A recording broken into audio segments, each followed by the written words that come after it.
Welcome to stage 1 of Build Your Own Suzuki Hayabusa, and in the first stage we're going to be fitting the inner and the outer fuel caps. So take your fuel tank, turn it upside down and take your inner fuel cap and then just test fit so that you can see how that's going to be positioned, like so. And then get your Phillips size 1 screwdriver ready. Take a couple of the screws provided and we're just going to be placing those screws into the 2 areas that you see there.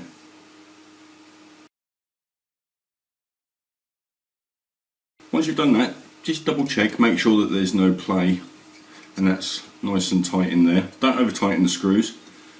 Okay, and then take your outer fuel cap and you'll notice the 3 holes here, and what we're going to be doing is we're going to be aligning the fuel cap, which has got 3 little pins, and placing that on there like so, and then pushing that down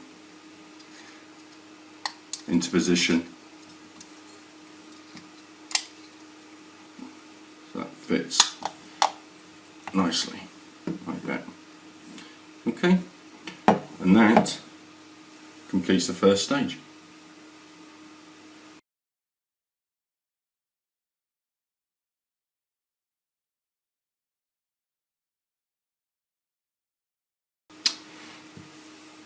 In stage 2 we're going to be fitting the crankcase cover to the top half of the engine block.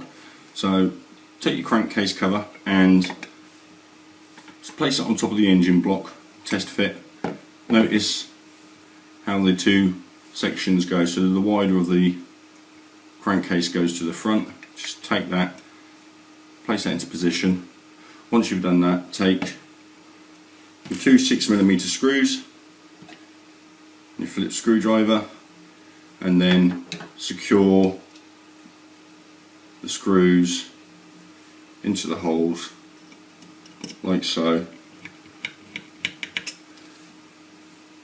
making sure that the crankcase is fitted on there nice and tight. Once again, don't over tighten the screws, just enough so that they take a bite and they start to nip up. 1,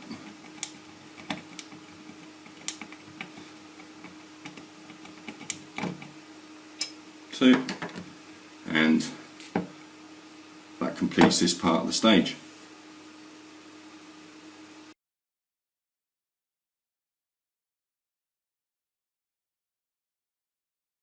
Welcome to stage 3, and in this stage we're going to be fitting the cylinder head that we put together in the previous stage onto the upper crankcase, and just test fit to make sure that you've got that around the right way.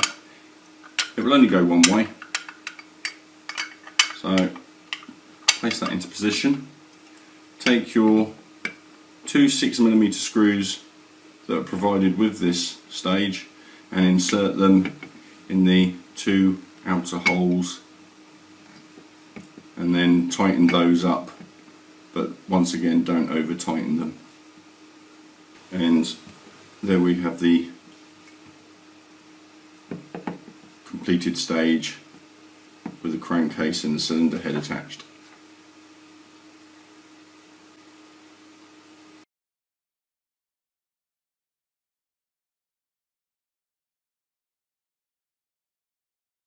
Welcome to stage 4, and in this stage we're going to be fitting the front tyre to the front wheel that you received in one of the previous stages. We're also going to be putting on one of the little counterweights.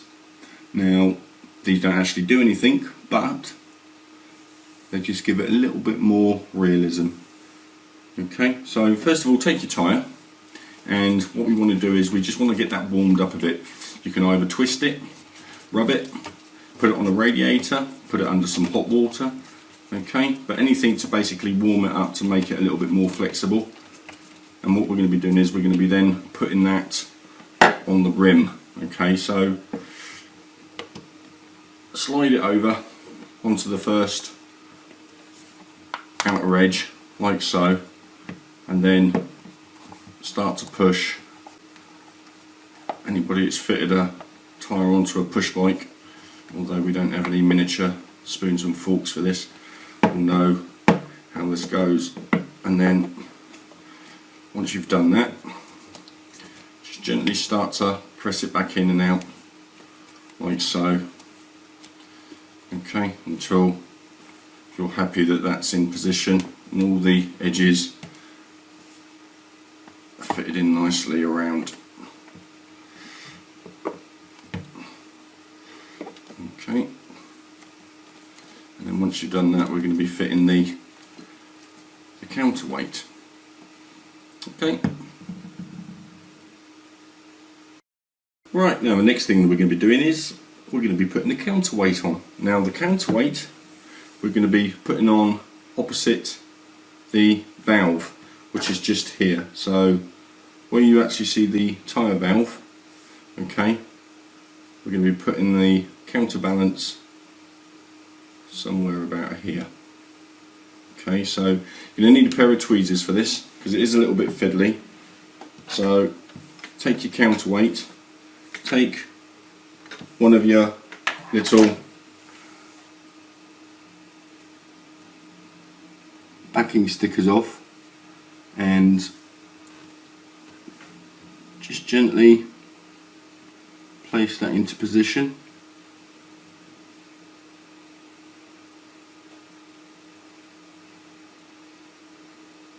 Like so. Then take the backing paper off of that. Not the easiest thing to show, but I just show you like that. Okay, and then we're going to be placing that on the tyre, like I said, and that's going to be opposite the actual rim as such. So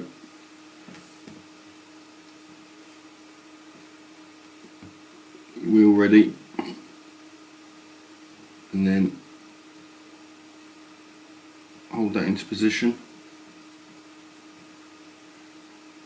Unless you've got micro fingers, like I said, tweezers are going to be what you need.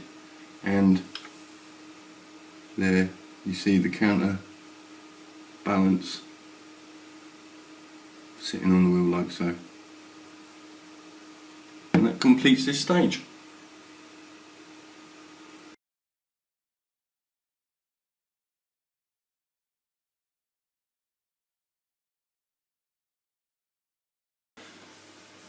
Take your left suspension fork that came with stage 5 and take the yoke and just test fit by placing that up, making sure that you've got this little groove that lines up with this slot here. Okay, and when you place that over, you should notice that that lines up with the hole. Take the 2x5mm screw, place that into position, and then just gently work that in and tighten that up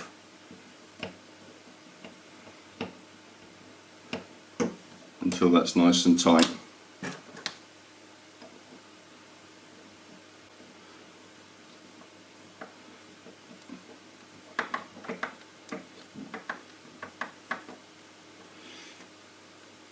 Like so.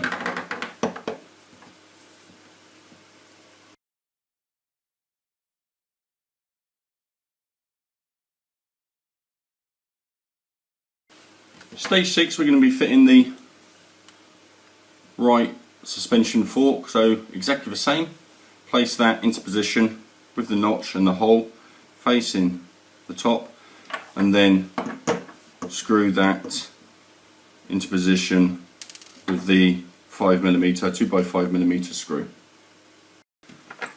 Take your top yoke and just notice the detail with the head bolts. Okay, now they're going to be facing downwards, and you'll also notice as well that one of the parts here has got a tiny little notch. Now line that up with the notch that you see here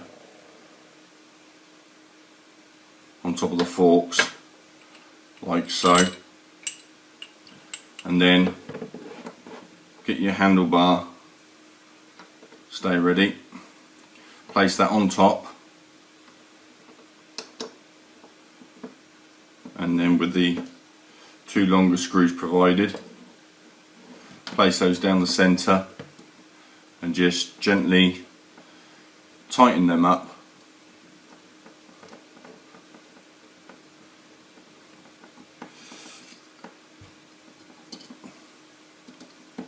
And then once you've done that, you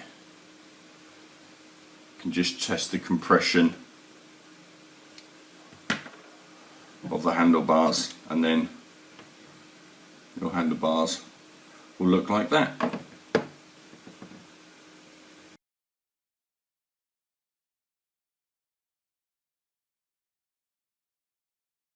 In stage 7 of this pack, we're going to be fitting the left hand side caliper.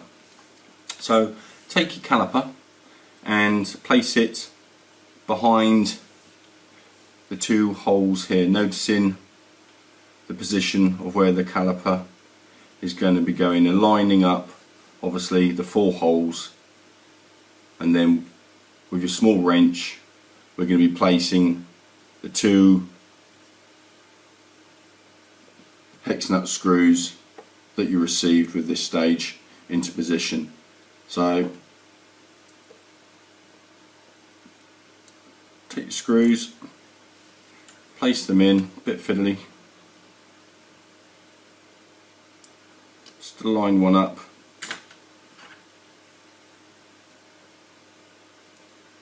take your wrench, slightly do that up, and then do exactly the same with the other one, and then tighten them up gently.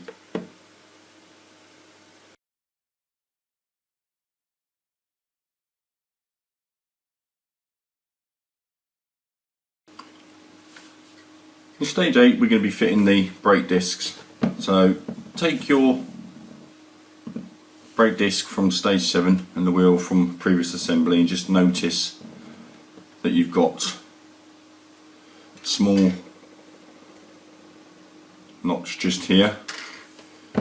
You've also got the same notch just here. So put it on a flat surface, take your disc brake and just gently line those up. Once you've lined that up, just press that down into position. Once you've done that, turn it over, take your disc brake that you got with this stage and do exactly the same, lining up 2 notches and then pressing down brake disc like so. Okay, once you've done that, get your shaft and your forks, and we're going to be putting the shaft through and connecting the wheel to the forks. Get your forks ready and make sure that the caliper is facing down, and then take your wheel and then just gently place that into position and align the holes. Take your shaft, which came with this stage, and drop that down into the wheel, and just adjust that so it comes through to the other side. Once you've done that, turn it back over and take the end nut, place that on there, and then just gently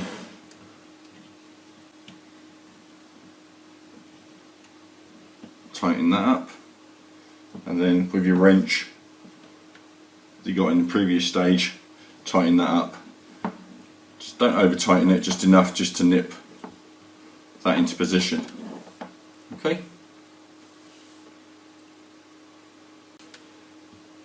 Next we're going to be fitting the caliper in exactly the same way as we did last time, and as you notice by looking at the other side, notice the position.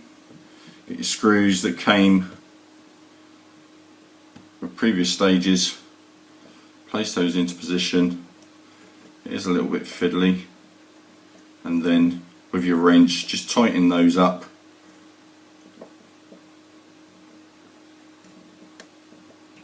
Okay, once again, the other one, take your wrench,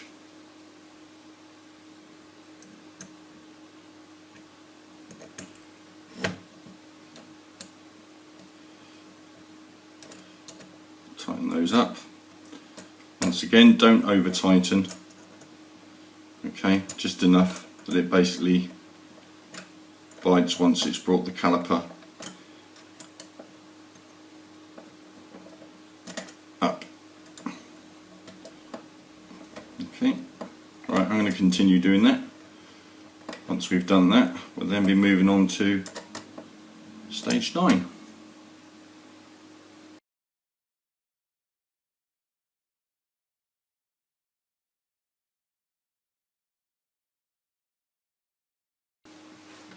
Now stage 9 we're going to be fitting the front fender. So take the fender and just test fit and notice how that is going to be positioned. Okay, like so.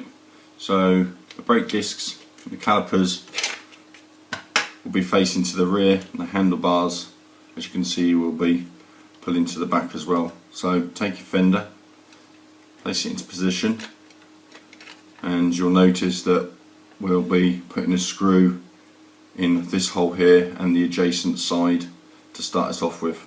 With that, you'll be using one of the 2x5mm hex screws and using that with the little Allen key that came with it. So place your little hex screw on the end, and I know it's difficult that you probably can't see this, but once I've got that in, I'll show you where that goes.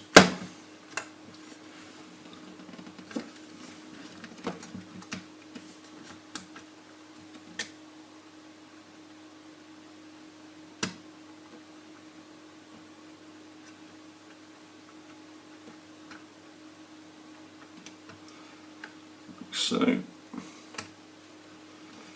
once again, don't over tighten, just screw it in enough. Once it tightens up, that's enough. As you can see how that's gone in there, and you're going to be doing exactly the same to the other side, and then we're going to be putting in some of the self-tapping screws. Once you've done that, take the other two and place them in this position on both sides, and then take two of the self-tappers, and we're going to be fitting those in these holes here so that it goes into the top of the caliper.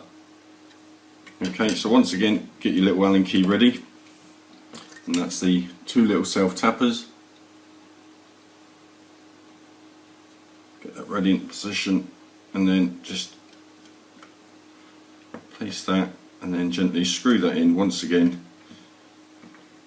making sure that you don't over tighten it, just enough so that just once it's in, it nips it like so, and do exactly the same for the other side, and that completes this stage.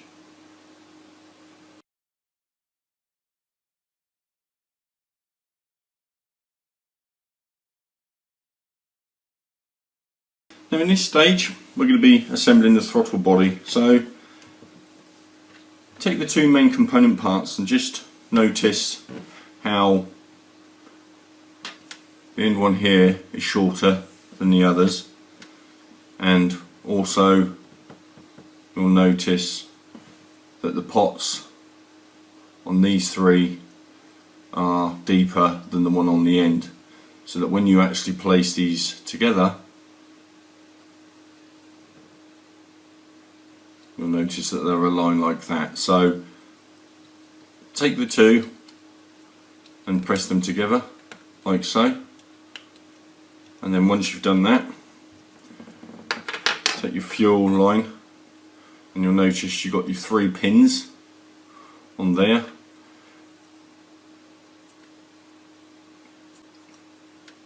And you'll notice that you've also got 3 holes at the bottom here. 1, 2, 3. So take that part, place it into position, and then just gently push that like so. If it's loose, don't worry too much about it, because later on probably glue that into position. Now take the end caps and just double check the alignment of those. Press them down as far as they'll go until they won't go any further, like so. And do that also with all 4 of them. And that then completes this stage.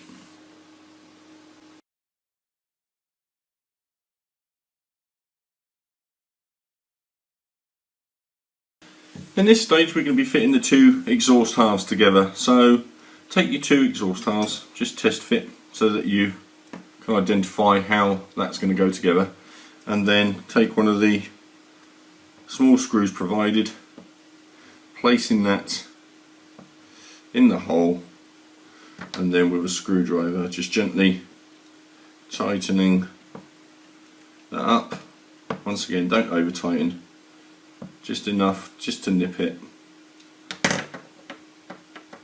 until that's complete.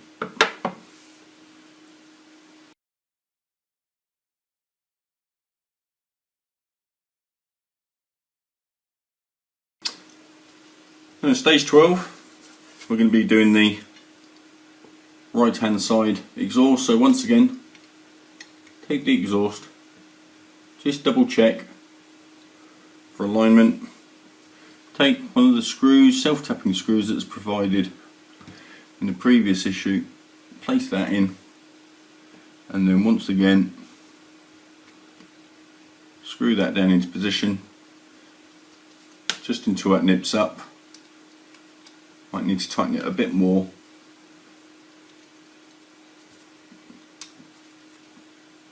There we go. Once that's done, just put that in the bag that the parts came with until we come back to that in the next issue.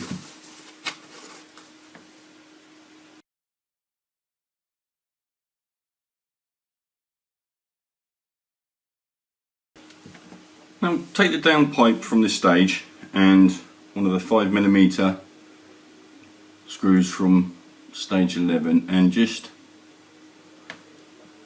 put that in the hole like so, and we're just going to thread that. Now to thread, start tightening it up and then move it back. So you tighten it up clockwise and then back anti-clockwise, clockwise and anti-clockwise, and you keep on doing this until basically the screw comes to a halt. Alright, once it's done that, then remove the screw, and that's your screw for the downpipe threaded. Now take the silencer end plate and the downpipe end plate and just place those into position. As you can see, they both have a flat edge to them, so that when you put them on, it basically nicely lines up like so. Once you've done that, take your downpipe from earlier and with the downpipe end plate on the end like so, on the inside, place it inside so that the pipe sits like that. Take your screw and then just gently tighten that up into position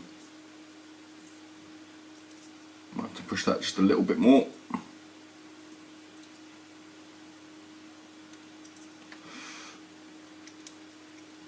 And just gently tighten that up, but don't over tighten it. Okay, just so that that sits nicely like so. Now take your instrument panel cover from a previous stage and the lens that came from this stage, and just identify by looking at this one, the small curvature at the bottom that places into the cover like so, and just drop that into position. Once you've done that, we're going to be fitting the dials to the instrument panel. Now when we fit these, you'll have 2 long pins for the 2 main dials and 2 short pins for the rev counter and obviously the fuel temperature gauge. So with the parts that you came with this pack, just gently take them out of the bag and work with one at a time. Okay, now you're going to need some tweezers for this, and it's entirely up to you where you want to be putting your dials. So just take one of your dials. We'll start off with one of the smaller ones, and by picking that up, placing it onto the dial itself. Let's get some other tweezers so that it's central.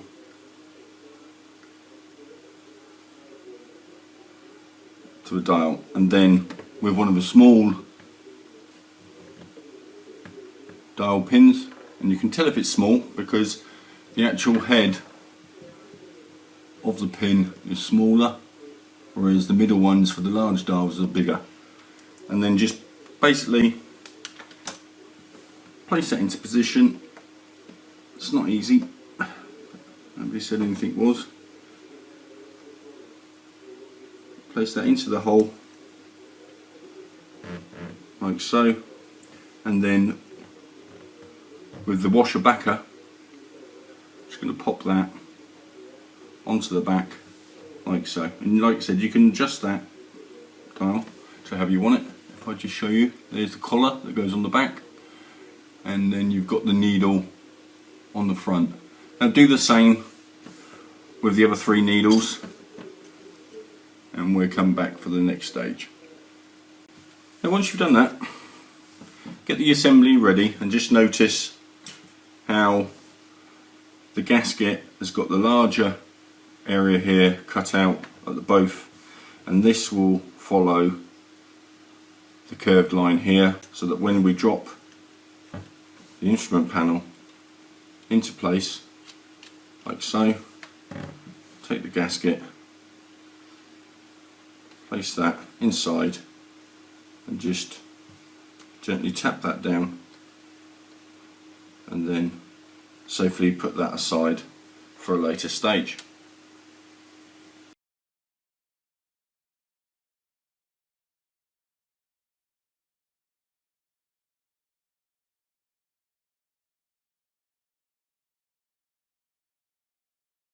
Now take the left silencer and take the left silencer end nozzle, and you'll notice that we have just the 1 notch here. Now if you look at the silencer end, we have just the 1 notch here too. So quite simply line those 2 up together,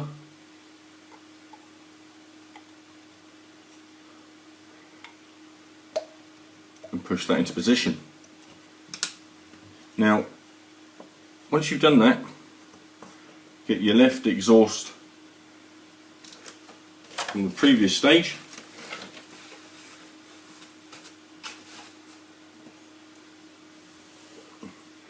and notice from the downpipe that we've got the 2 notches here. Once again, we've got 2 notches on the inside of the pipe, located here and here. And once again we're going to be lining those up and just pushing those into position like so. Carefully store that by putting that back into a bag that came with some of your parts, and that completes this stage.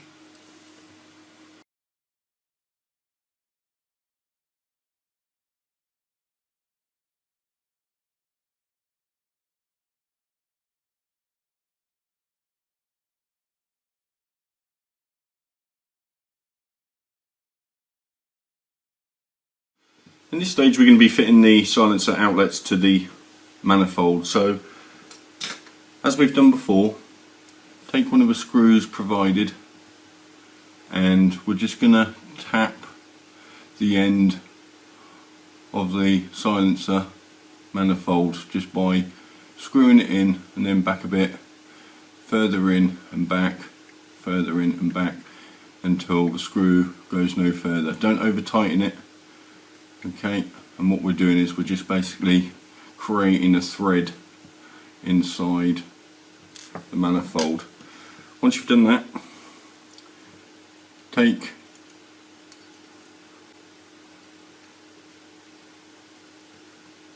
your two parts as they fit over with the notch, placing them into position like so, and then take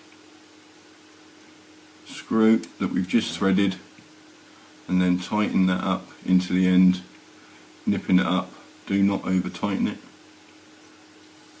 and that completes this stage.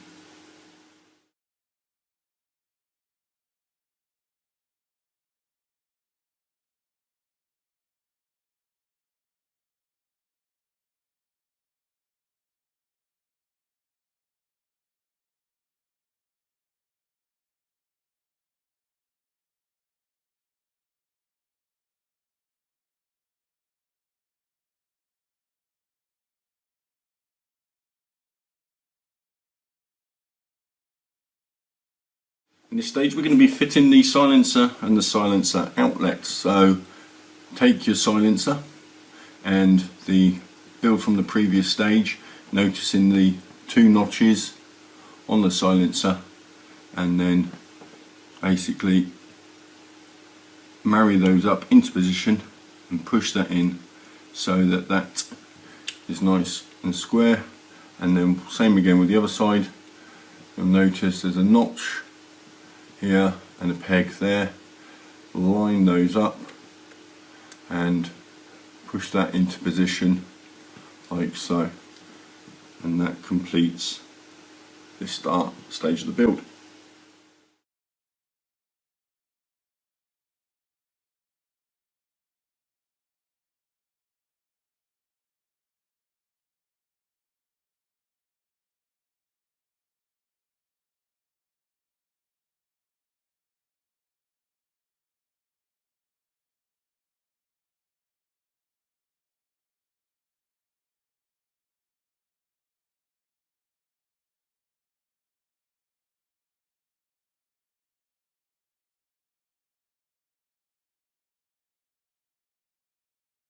In this stage we're going to be fitting the two radiator halves together. We're also going to be fitting the radiator cap and the thermostat. So take your two radiator halves, noticing once again the positioning with the pins, that these two protrusions here facing upwards and the two protrusions on the opposite side will be facing down. So take the two parts, marry the holes up together, and then just push those into position like so.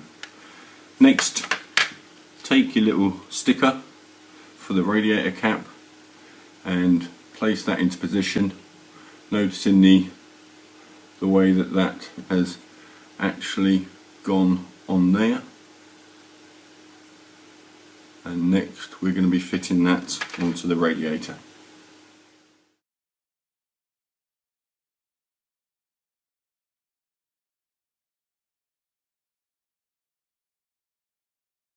So take your thermostat, and you'll notice on the pin there's a little notch, and what we need to do is we need to place that into the little hole which is just here. So place that into position and just gently push that home like so, and then take your radiator cap, doing exactly the same, placing that into position till it snaps into position, and that completes this stage of the build.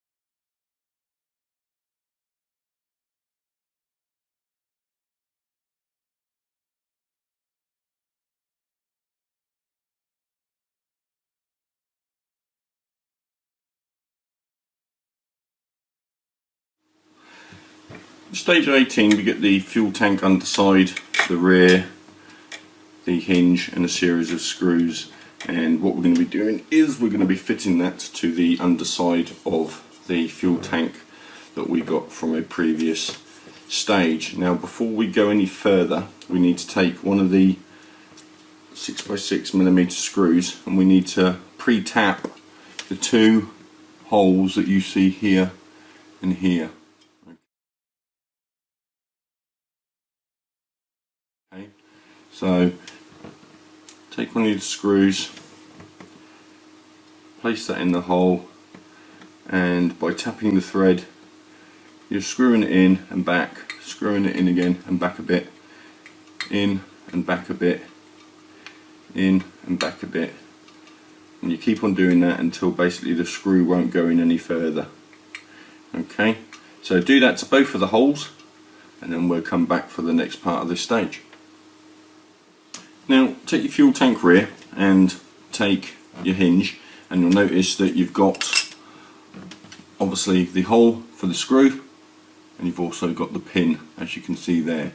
Now you've got the big hole and you've got the pin hole which slots in like so, and then take the screw provided which has got the washer already sealed on around, and just screw that into position like so. So that's holding the bracket on. Don't over tighten it because you don't want to strip the plastic thread that you've just created. Okay, just make sure that that's tight. You need to nip it up a little bit more, just nip it up a little bit more. Once again, don't over tighten it. Now take your fuel tank and you'll notice you've got the two holes that we threaded earlier, and you've also got a locator pin. That locator pin goes to this hole here. So drop the locator pin over top like so, so that the rear of the fuel tank looks like that. Now take the screw and place that into one of the holes that we threaded earlier.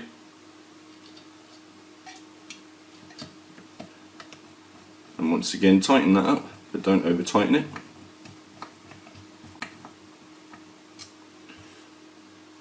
Take your second one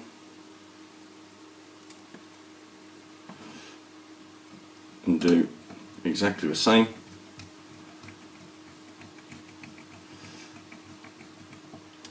Tightening that up, and then take your fuel tank lower, making sure that you've got it the right way around. You've got locator pins, 4 locator pins, you can clearly see there, and you've also got 4 locator pins on your fuel tank. So noticing how it goes down onto position, locate the pins like so, and then push that down.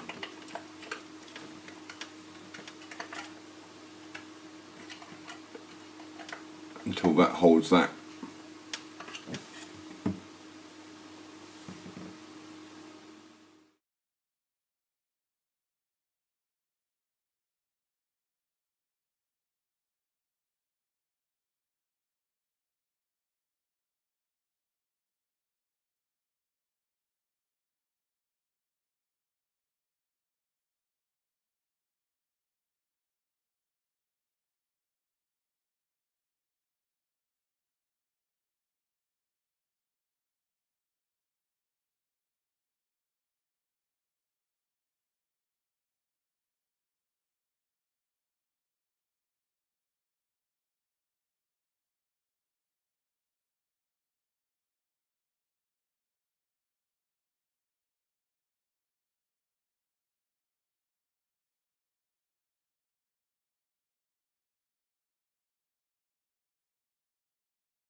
And stage 19 we're going to be fitting the air filter assembly, and we're going to start referring this part to part A and this part as in part B to make life a little simpler. Notice that with the air filter assembly part A you've got 3 protruding pins, okay, and on part B you've got 3 protruding taking pins.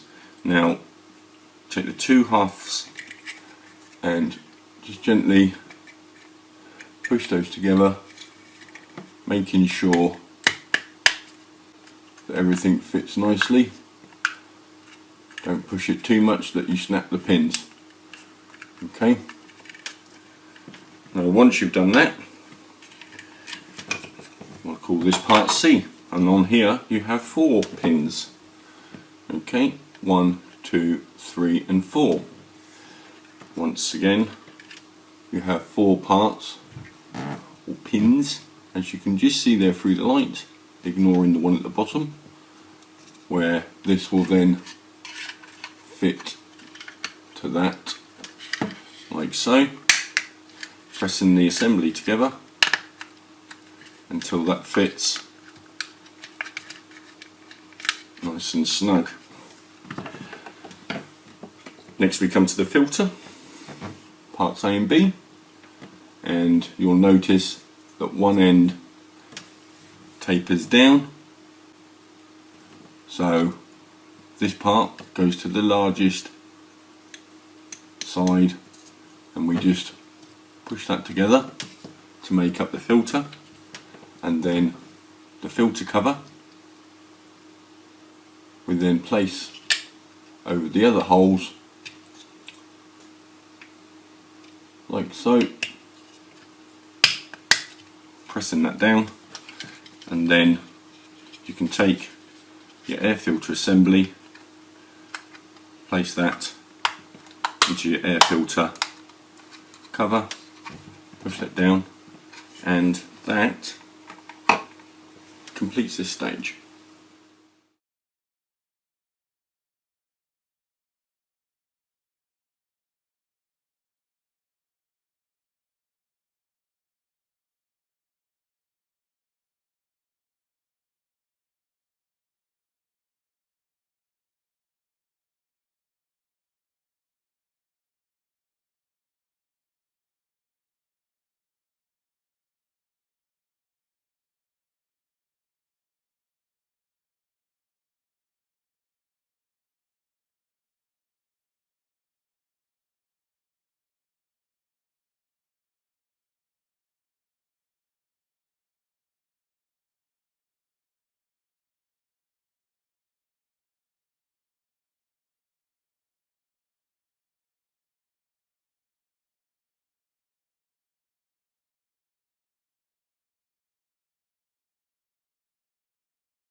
Now in this stage we're going to be assembling the throttle linkage and the throttle body assembly, but before we do that, take your main engine from the previous stage and take one of your 6mm screws that you got from stage 18, and the two smaller holes that you can see here and here, just tap those with the 6mm screw, and once you've done that, just put the 6mm screw aside as well as the engine block.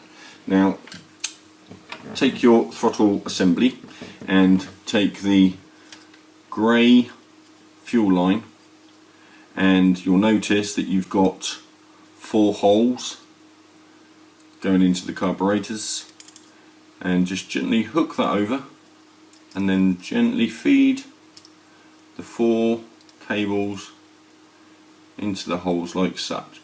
Okay, now turn it around and you'll notice that I've already done one here, already put one of the linkages in. So take the other linkage, the 2 small black holes that you can see here and here, just take that assembly and push that home like so, and then once you've done that, take the last remaining part of the assembly, making sure that you've got that in the right position, and you'll notice that you've got 3 locator holes once again, 1, 2, 3, and you've got 3 pins on the linkage assembly. Line them up like so and push those into position. Now once you've done that, you can just test fit it onto the engine.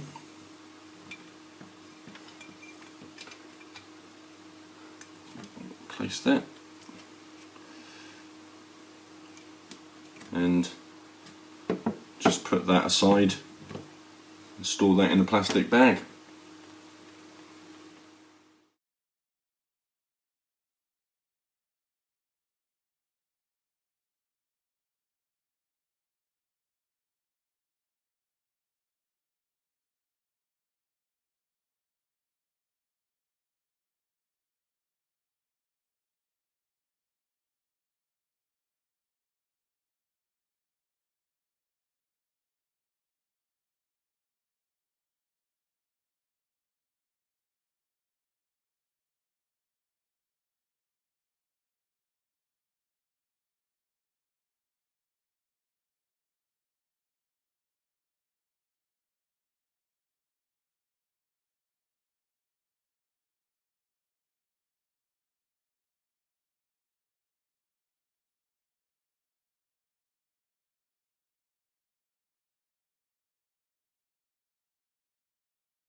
In this stage we're going to be fitting the side reflectors to your front main fork body assembly. So take your 2 indicators, reflectors that were provided with the 2 brackets, and you've got the sticky backy tape that we need to put on the back of the reflector like so.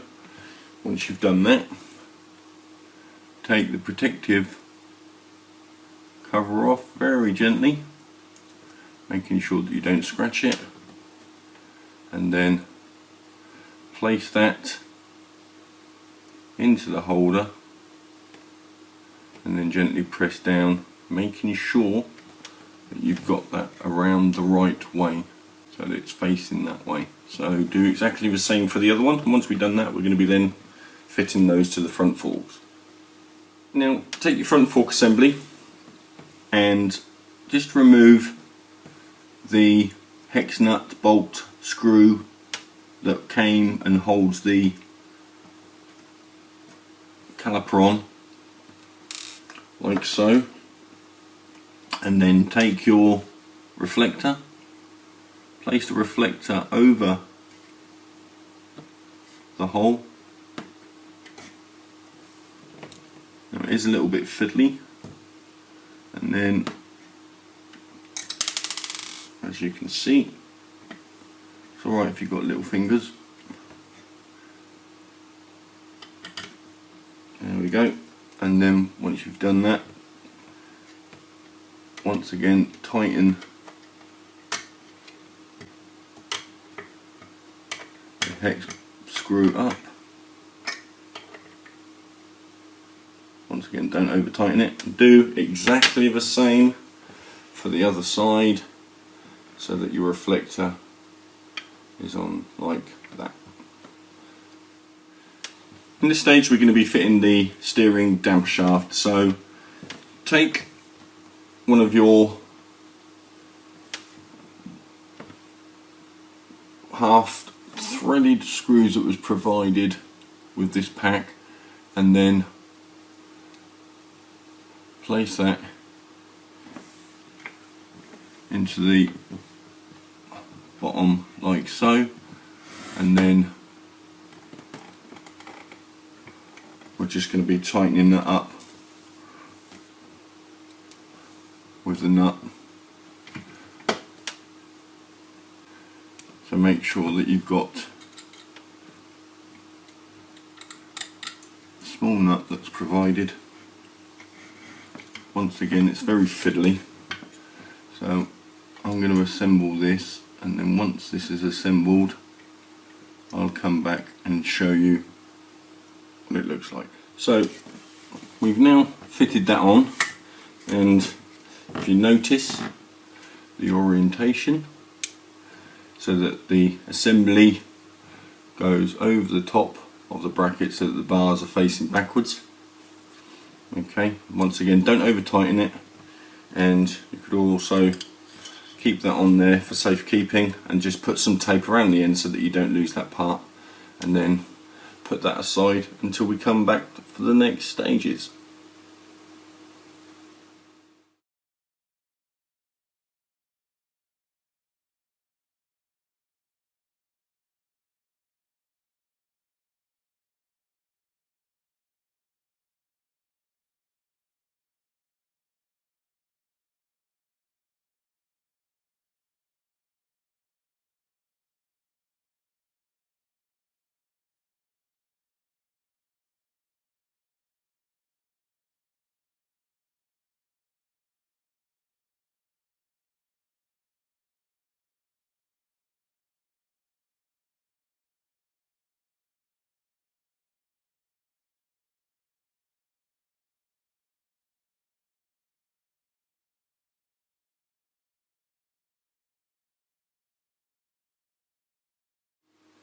In this stage we're going to be fitting the rear tyre to the rear wheel, but before we do that you have your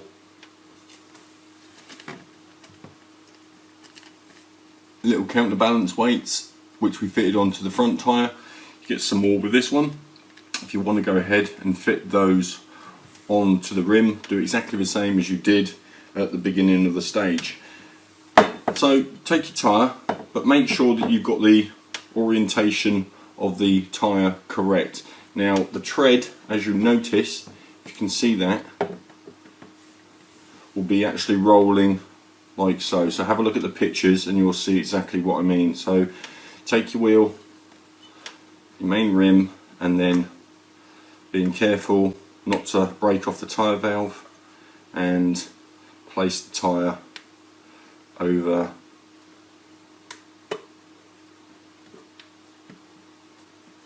the rear rim, pressing down, making sure that the tyre fits into the grooves properly on both sides.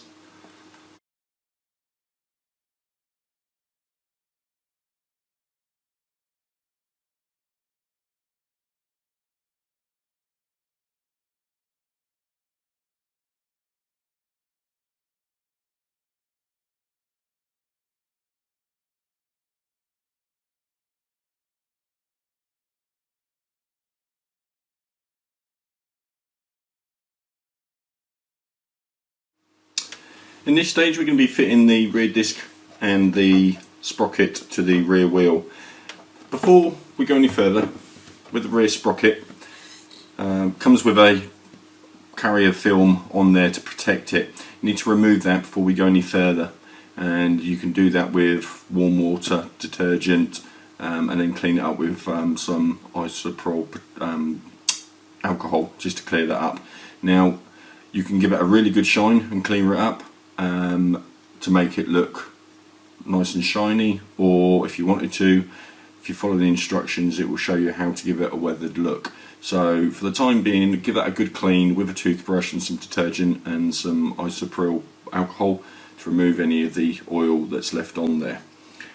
Now take your wheel, your rear wheel, and you'll notice with this way up that you've got 3 holes. You've got 1, 2, 3, and on your rear disc you've also got 3 pins, 1, 2, 3. So it's quite simply lining those up like so, and then pushing that into position. Turn it over, and then with your sprocket you'll notice that there's a little plug there, and on the sprocket itself there's a groove that's been cut out. Now just test fit it to make sure that goes in, because if you need to adjust it, then you'll need a small needle file. In this instance we don't, so we just push that into position, and there is your rear wheel with your rear sprocket attached.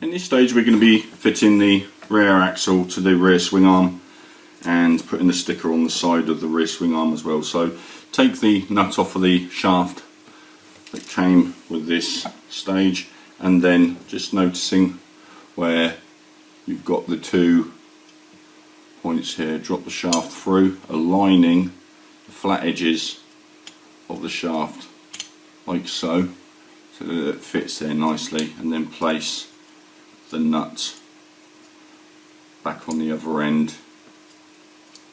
Don't tighten it up, just nip it up so that it holds it into position like so. Okay, now once you've done that, we're then going to be placing the sticker that came with this pack onto the side of the swing arm, and that's going to be going just here. So take a quick look at the photograph, and then once I put this on, I'll come back and show you the positioning. Now as you can see, we've put the sticker on the swing arm. Notice the orientation in the position, so that the rear axle with the flat ends that goes through that side, the sticker will be placed on that side, making sure that these are in the down position, so that when you look at the label you can read it. And that completes this stage.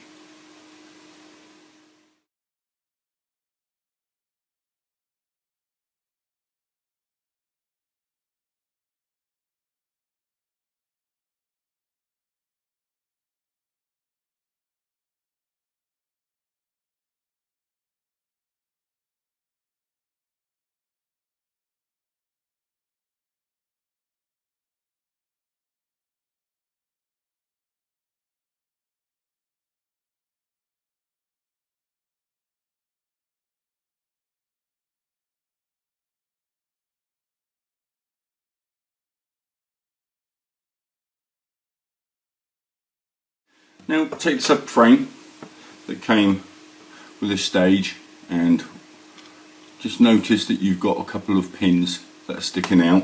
You can just see those. Got one there and one there, and notice on the other part you've got 2 holes, one there and one there, and we're going to place that into position so that they fit over those holes like so. That fits in there nice and neatly. And then take the swim arm from the previous stage, and you'll notice that we've also got 4 holes, 1, 2, 3, 4, and you've also got the 4 pins. So place that over the top,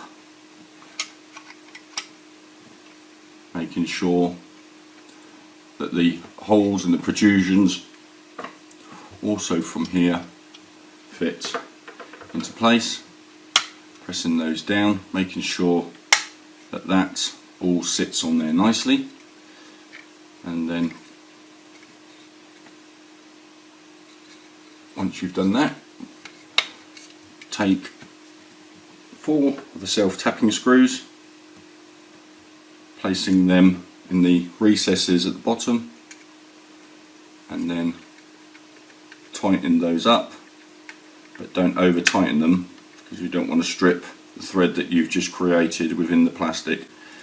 And I'm going from one side to the other, so tighten those up and do exactly the same for the remaining 2.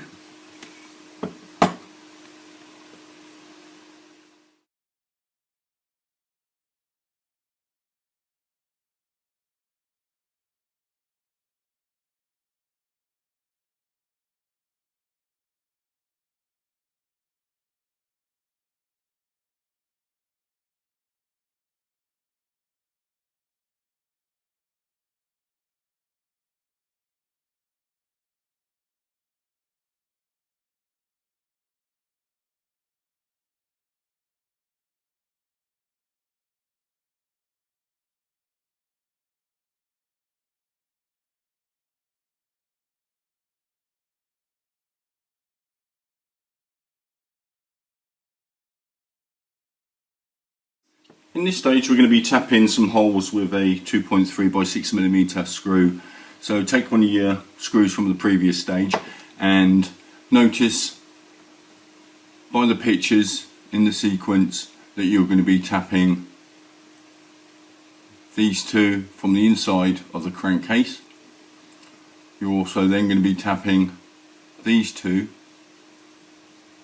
on the outside of the crankcase, and as you look from the bottom of the crankcase you're going to be tapping this one. So look at the sequence of photographs that are coming up later on and just gently tap those, and then remove any swarf by blowing out any swarf. If you want to use a little lubricant, tiny little bit of Vaseline to help with the threading, you can do so, but don't do it too much that you break the screw or strip the head off the screw. Just take it nice and easy, nice and gentle, just by basically screwing it in, back, and then in and back again.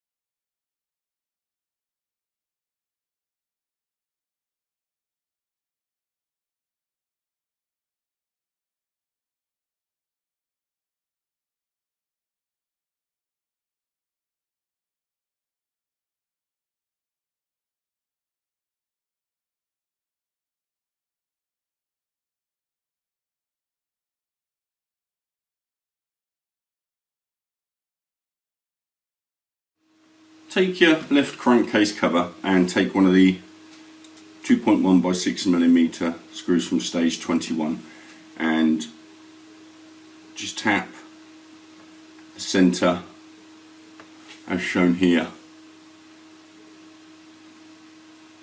Okay, so as before, you wind it in, wind it back out again, wind it in, wind it back out again until it comes to a stop, and then blow out any of the burr that's left over and then get your crankcase from stage 27 and then place the crankcase cover over the crankcase.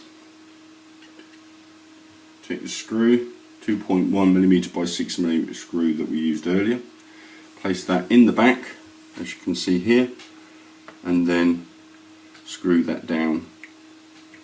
Tighten that up, but do not over tighten it, just nip that up. Okay, now take your dry sprocket and place that into position, noticing that the longer of the two areas, as you can see here, is at the top, and you'll notice as well that that will actually move backwards and forwards. So place that on there, and then take your two washers and two 2.1 by 6mm screws, and then place the washer over the screw like so, and then we're going to be placing that down over the sprocket and just gently nipping that up. Once again, take a washer, take one of your screws from stage 21, and that's the 2.1 by 6mm. Once again, placing that down inside, and they should screw in nicely because, as before in previous stages, we'd already got those ready. And don't worry about that because we're going to have to adjust that later once the chain and everything goes on. And that completes this stage.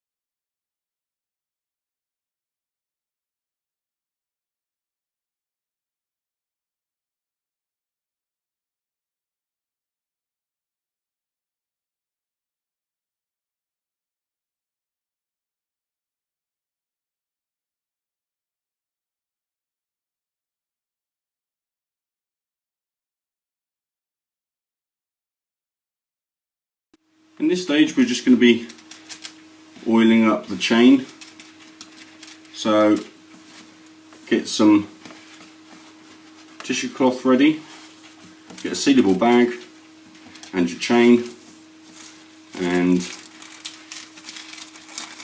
drop your chain in the bag, take your WD-40, give a little bit of a squeeze, get the WD-40 over the chain, and then take the chain out, and then just remove any residue oil that's left over on the chain, and then we're going to be placing that back inside another bag,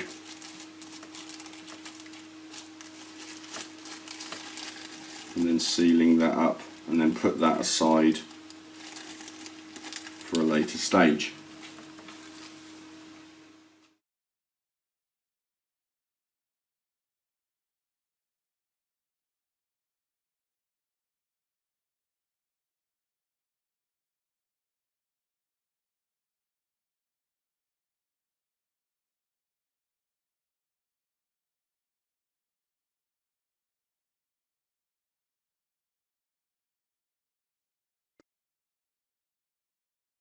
Now take the right crankcase that was provided with stage 30, and once again take one of your 2.1 by 6mm self-tapping screws and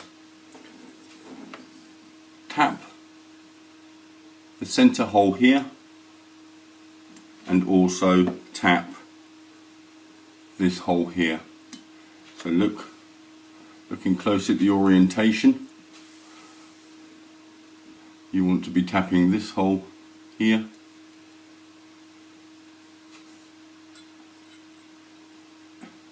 and this hole here. Once you've tapped those, blow out any swarf and then get the left hand side ready. Now take the two halves, get a piece of masking tape ready, and notice that these two main pins here and here are going to be going into these holes here and here. Now if the holes do not line up for any reason, then just gently with a pair of pliers grab hold of the pin and just gently bend the pin down. Do not over bend it, just slightly bend it until the two pins align and the two halves go together like so. And then once you've done that, just piece of masking tape over the two halves so that keeps them together, and then just put that aside and store that safely for a future stage.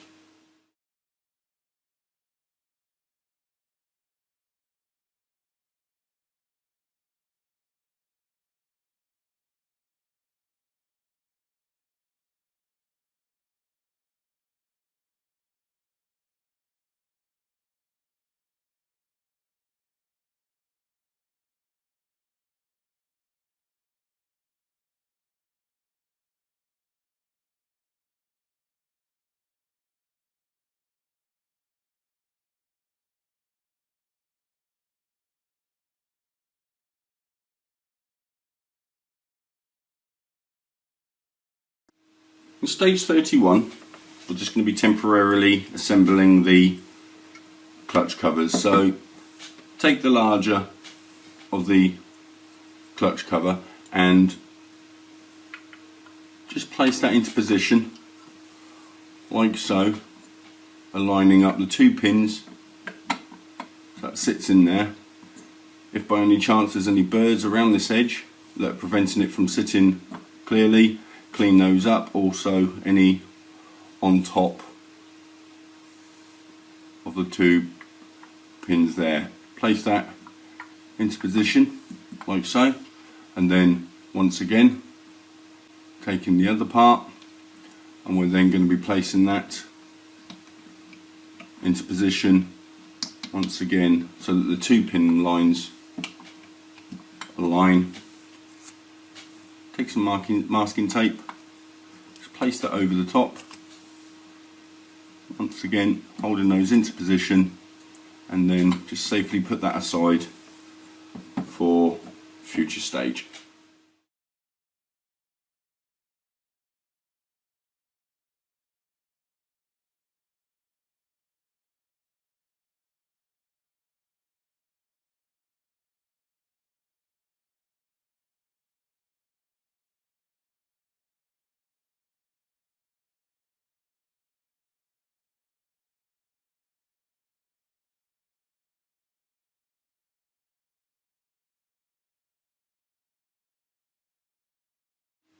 In stage 32 we're going to be cleaning up the holes, making sure that there's no burrs and the holes are all nice and clear, and we're going to be working from the back of the subframe. So take a round needle file and just gently clean up any areas that possibly might have some small burrs, etc.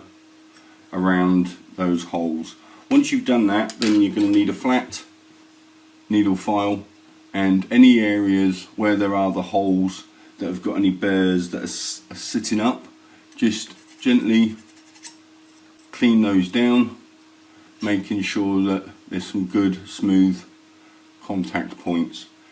Okay, now one of the areas that we need to look at, and that is just on this area here, and you'll find that there might be a little bit of a raised burr edge around there, so we're just taking the needle file and cleaning that up, not being too heavy, just taking a little bit of that away so that that's nice and smooth, so that when we come in to put the two parts together on future stages, they fit nicely. Once you've done that, just put that back in its bag, and that'll be used for a future stage.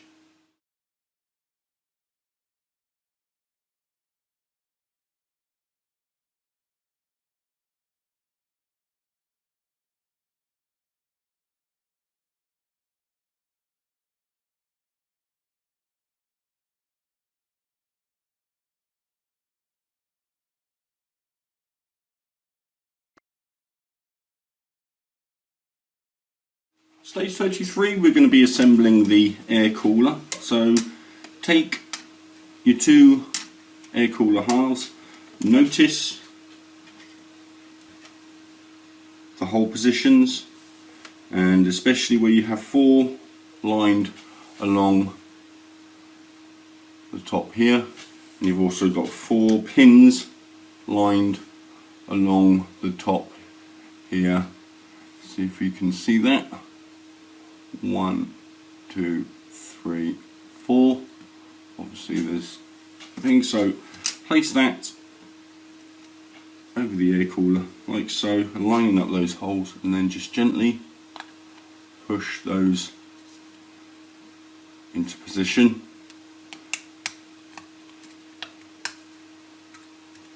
Like so. And then take 2 of the screws provided, and also the radiator that we did in the previous stage, and then we're going to be fitting the air cooler to the radiator assembly. Now, before we proceed, notice the orientation, and you'll notice that you have a triangular part here. If you look, that should be furthest away from you, and when you're looking at the radiator part, you should have a hole at the top here.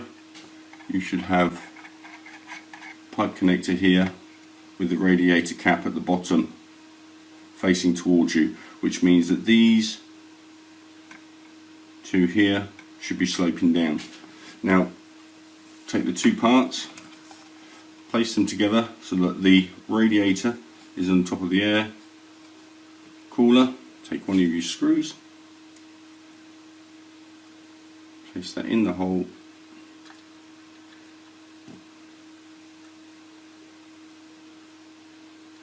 and screw that down into position. Do exactly the same with the other side.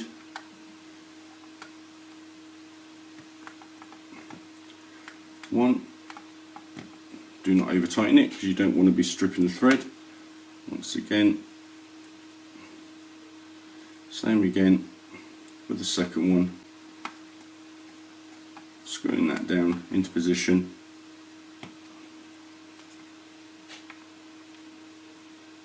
And that completes this stage.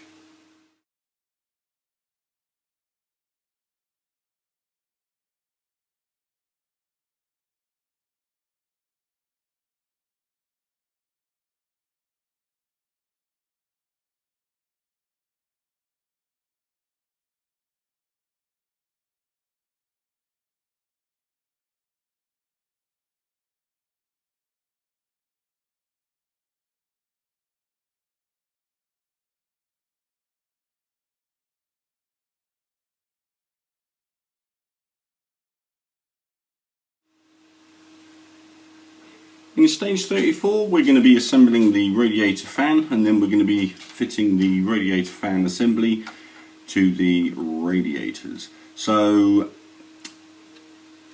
4 components that you're going to need are the main radiator fan housing, the radiating fan protection mesh, the fan itself, and one of the small screws provided. So take your mesh and then place that inside a housing like so, and then with the fan, noticing where you have the hole in the back of the fan here, place that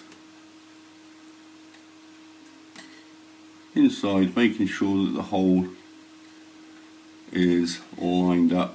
Then take your screw that came with that, and then once you've got that lined up, place the screw in the back like so. Once again, tighten it up, but do not over tighten. Okay, now take your radiator assembly from previously, and then you'll notice once again you've got two pins. You've got a thick pin here and you've got a thinner pin here. So line the two holes and the two pins together, and then just gently push the two parts like so, and that completes this stage.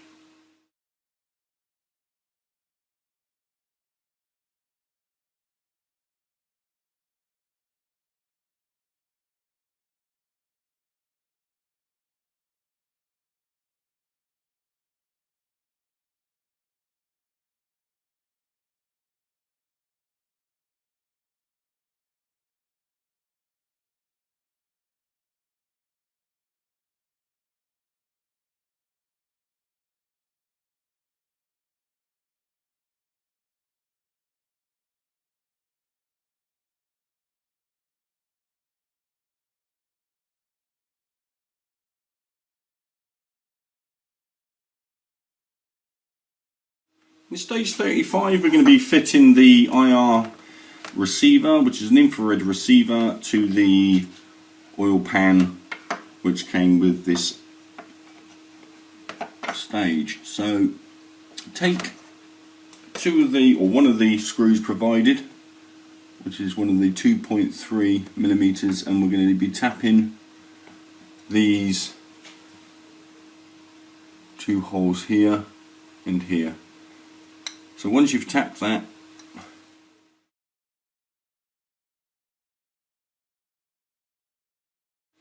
remove any burr and blow that out, and then take your infrared receiver, just gently unwinding the cable, and then with the IR receiver facing down, you then want to place that into position over the two holes like so. Take one of your screws and then gently nip that down. Take your second one, once again screwing that down and just gently nipping that up. Do not over tighten it. Okay, and then once you've done that, then you're going to take the PIR cap, line up the 3-pin holes like so, and then just gently push that down into position, and that completes this stage.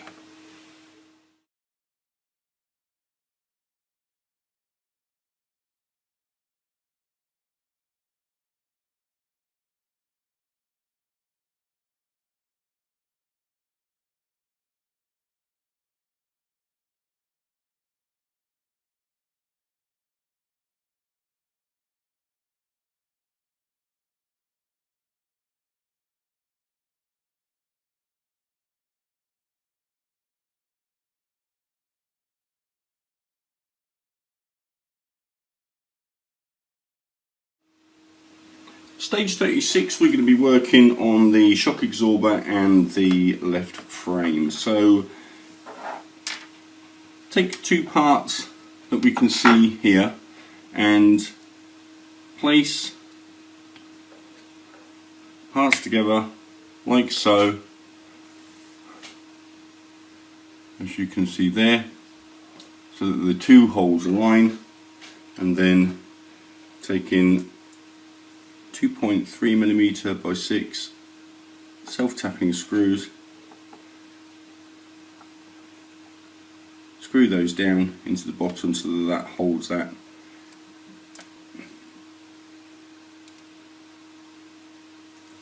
into place like so. Take your shock absorber assembly and your shock absorber lever and just test fit, and notice also the orientation of the way that this is going to be fitted, so that this part is sitting up and then the lever with the curve is facing up as well, so that this part here is at the bottom. Once you've done that, align the holes and then take one of the 12mm screws with the fine thread, place that in the hole all the way through, and then once it gets to the other side, just going to screw that down, but do not over tighten, just wait until it gets to the end, and then that's it, so that the lever moves backwards and forwards. Now get your two shock absorber rods, take one of the shock pins and place that through the rod, through the centre hole like so, and then place the other rod on the other side, and then take a small nut and then just gently tighten that up by hand so that you have both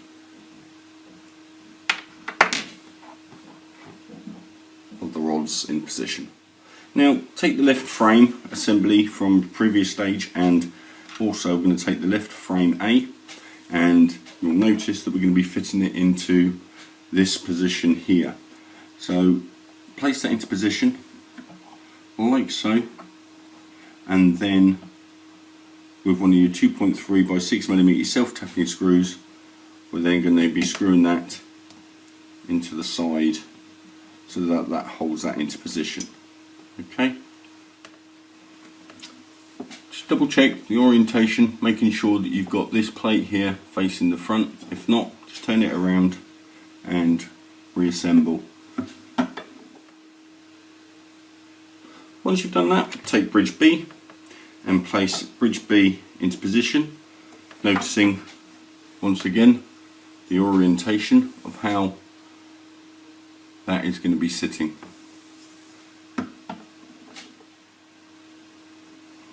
Now take frame bridge C, which we assembled earlier, and just test fit that. Notice the position that that's going to be going, like so. If you want, you can get some masking tape to hold that into position, because in the next stage we're going to be fitting the two halves together.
Next we're going to be fitting the shock absorber swing arm into position. So get your assembly and the swing arm and just notice how we're going to be placing this in, so that you'll notice that this part here is facing downwards and towards you, and then just drop it in through the centre section like so until we're in this position here. Once you've done that, take the other shaft,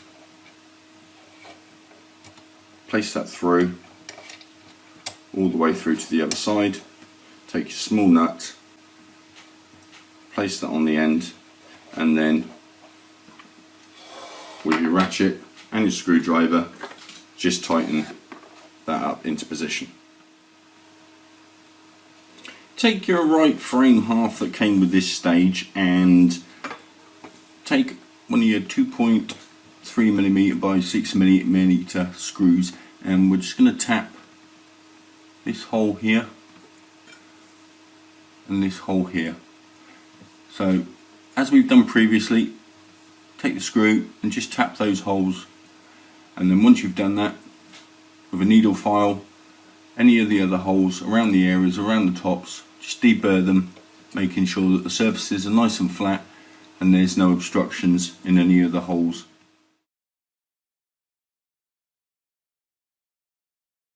Take your left frame assembly from the previous stages and take the frame bridge that came with stage 37 and just notice how this fits into position. So we've got a little tab here that fits into this section here, and then we've got the round part here that will fit into here. Notice as well that this section here will go underneath. So slot it in like so, and you'll notice that will fit into place. If you try it the other way, it won't fit. Okay, so slot that into position like so. These two should be sticking in the upright position. Once you've done that, get your other part that we assembled earlier in an earlier stage, and then take your right hand frame assembly and marry the two frame sections up like so, making sure that everything fits into position. Slight adjustments so that everything fits in, and then once you've done that, just get some elastic bands to hold the frame into position. And once we've done that, we're just going to add a screw just so that it keeps everything together. Now get your 2.3 by 6mm screw ready, and we're going to be placing that in the top hole just here. So notice positioning and the frame that it's going into, and then place your screw into position, and then just gently tighten that down. Once again, don't over tighten it, just enough so that it nips it up. If you want to move to a different type of screwdriver, you can do. And that should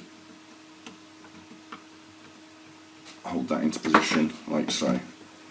And with the two parts together, that then completes this stage.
take a 2.3mm screw and just tap the two holes you can see here and here, and then once you've done that, take the bobbin and one of the longer screws that were supplied and place that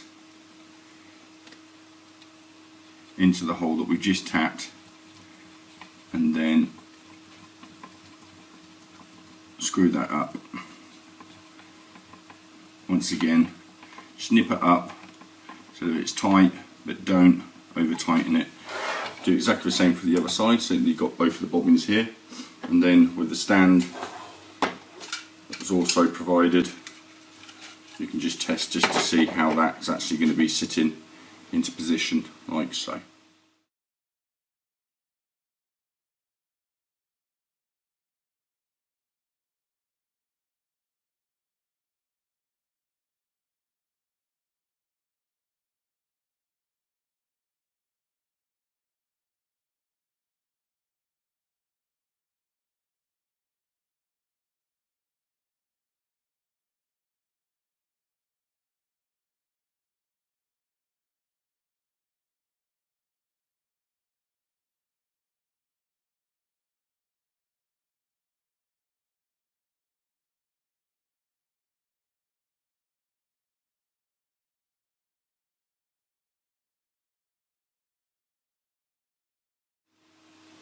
Stage 39, we're just going to be checking over the part just to make sure that we've got no burrs that basically sit over the top of where the screws are going to go. If there are a couple, just get a sharp knife and just gently remove those so that they're nice and flat, like so, so that when we come to actually fitting this part later, everything will fit nice and snugly.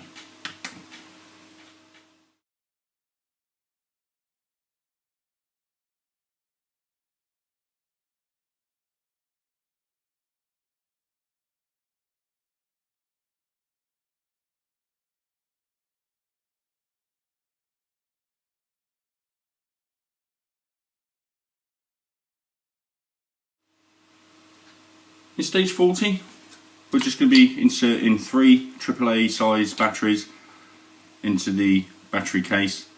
Now, you can choose to either do this now and seal it up, or you can wait until further along in the assembly when it comes to installing the batteries. So just put the batteries in and then tighten the screw up, and then put that aside for later on in the series.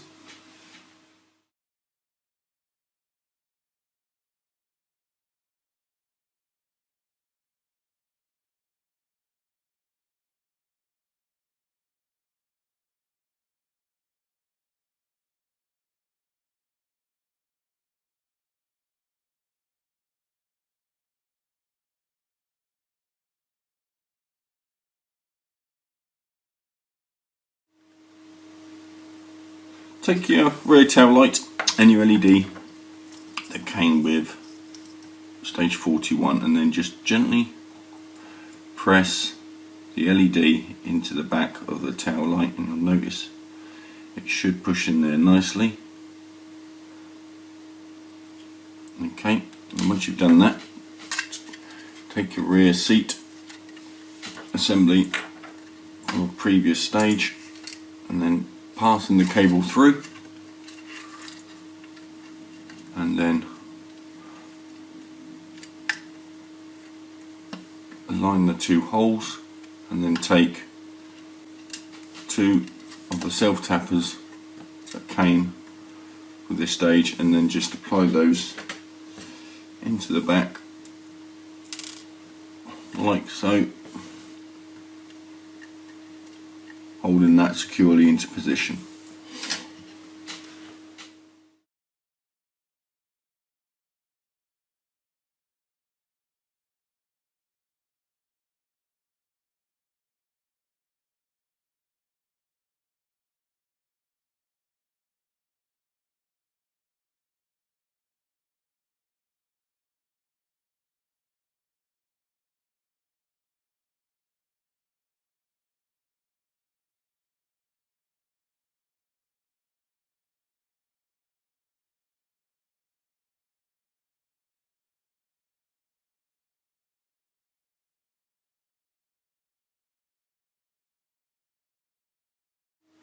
Take the crankcase assembly from the previous stages and we'll just remove any masking tape and separate the two halves, and then just gently put a couple of the parts aside for the moment. Now take your starter motor and also take your crank assembly, and you'll notice that you've got a little fixing tab here, and that pushes into the side of the crank like so. Once you've done that, then take your assembly, place that into the position, and we're then going to be screwing that down like so. And then once you've got that into position, we then need to get one of the small screws and then fixing the starter motor under covers by screwing down into the middle section if you look at the photograph.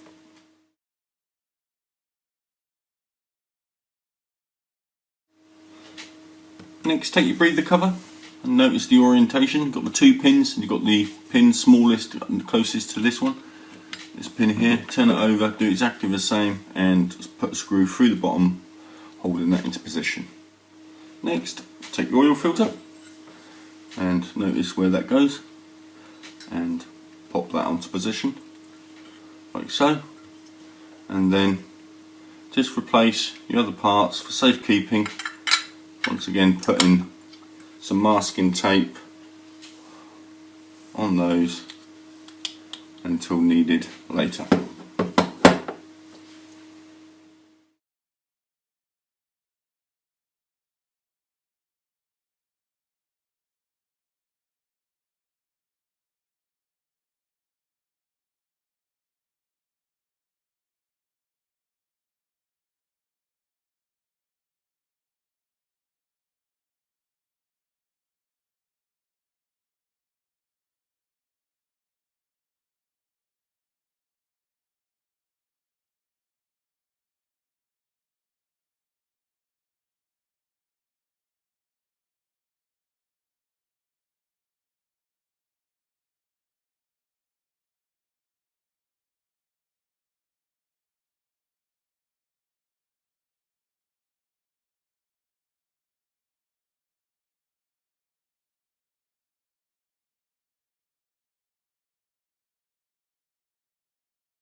Take the seat ram and the reservoir that came with stage 43, and then just notice you've got a little tiny square hole here, and you've got a tiny little square lug on the frame.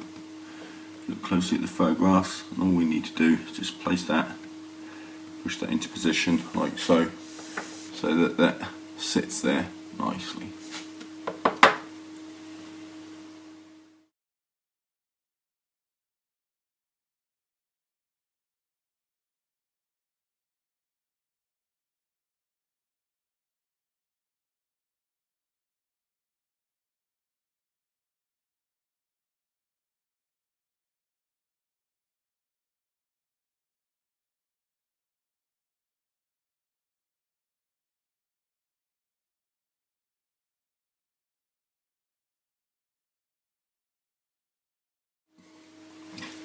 Take your battery box that was provided and reassembled in stage 40, and just put some tape over the back so that we can make sure that these wires stay intact.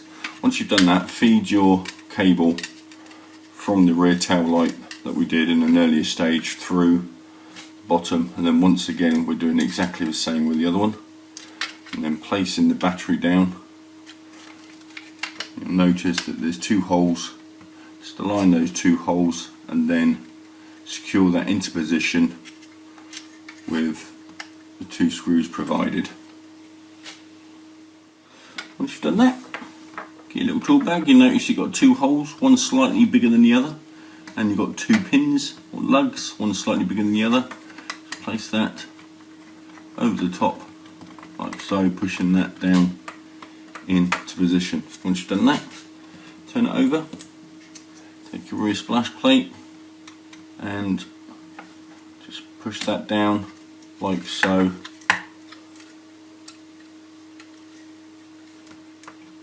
And then once you've done that, we need to take the seat assembly as we did before, and then we're just going to be placing the stabilizer bar into the side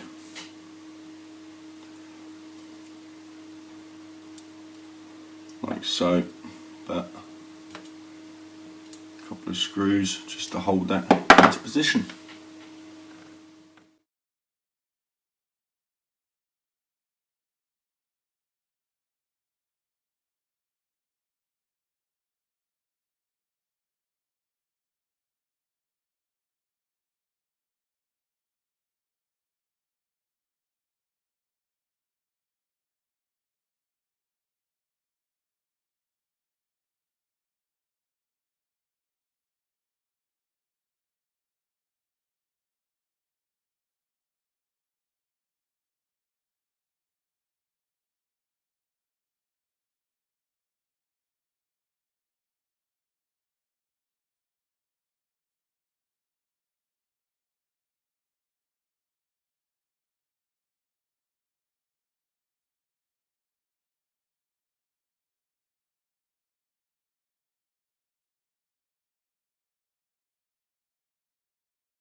Separate the parts from this pack and take the gear shift lever and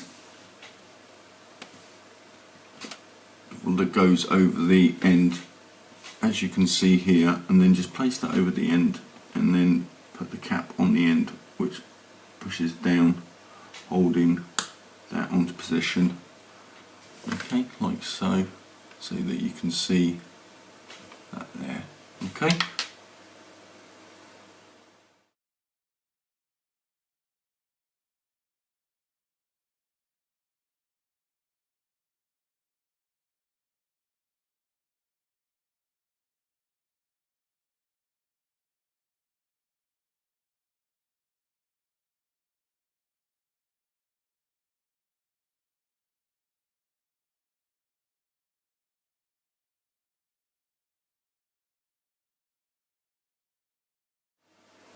Next,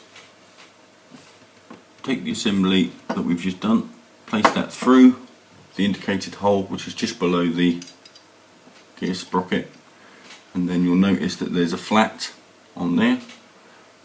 Turn that so that the flat is facing towards the two micro switches you can see here, and then taking the micro switch activator, place that on the top, and then taking one of the screws, place the screw down and gently tighten that down into position.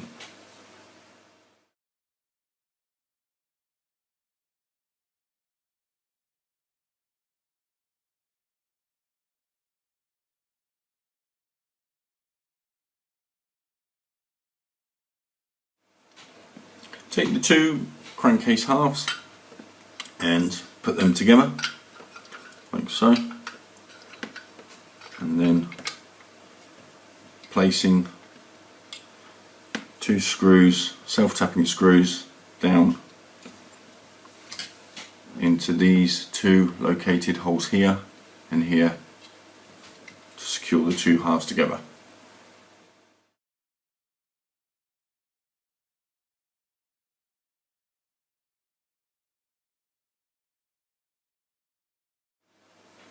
Next, place the clutch cover back into position on the crankcase like so, and then insert a 2.3 by 6mm self-tapping screw, which came from stage 21, into the hole, into the centre, of the clutch cover, like so.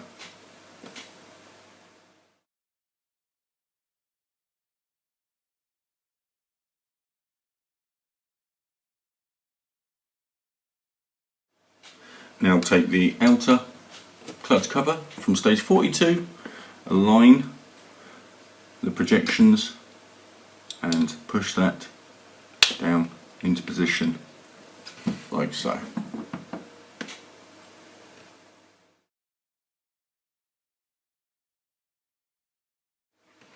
Next, locate the hole on the oil return tank from stage 34 and the protrusion, as you can see here, on the crank, and then place that on the crank so that that falls into position, like so.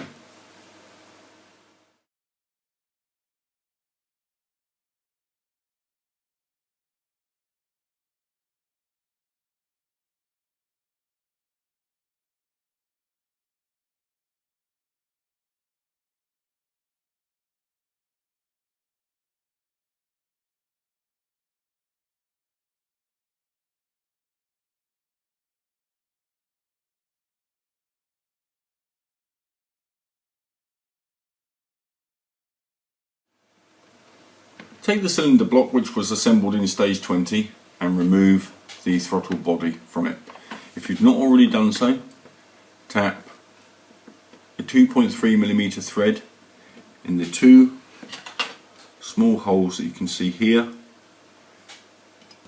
and here on the underside of a cylinder block using a tap or a spare 2.3mm screw. Now take the breather cover from stage 42 and you'll notice you've got two holes on the side of the cylinder block and two projections. Place that, align those and place that and push that down into position.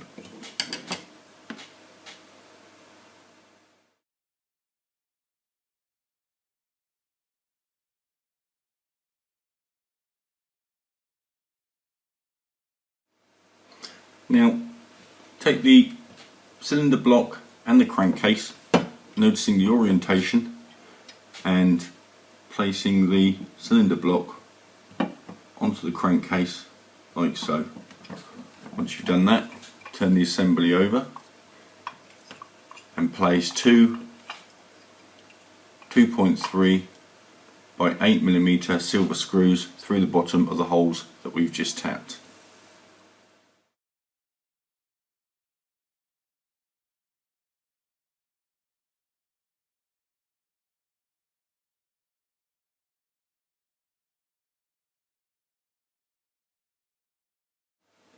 Next, take the oil pan assembly from the previous stage and just place that over the top, noticing that the cabling comes through this section here where there's a recess to allow the cabling.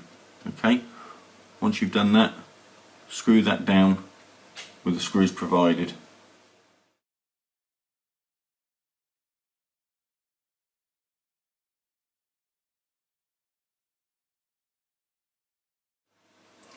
Take the seat rail from stage 44 and also take the rectifier with the three protrusions in each corner, 1, 2 and 3, and line them up as shown and push those down into position.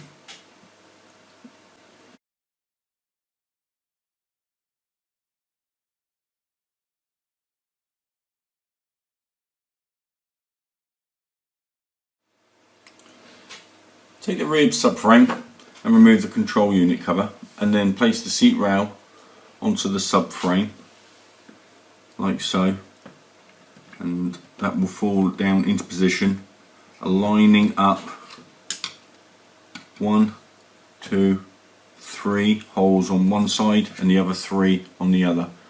Once they are aligned,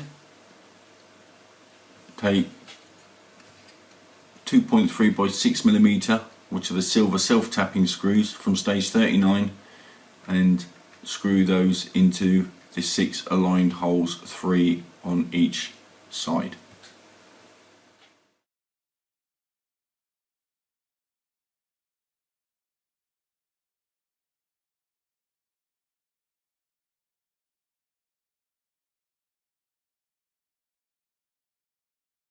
Next, take the connector socket, and you'll notice that you have 2 protrusions on the side. Take the connector socket, line those up and press that down into position.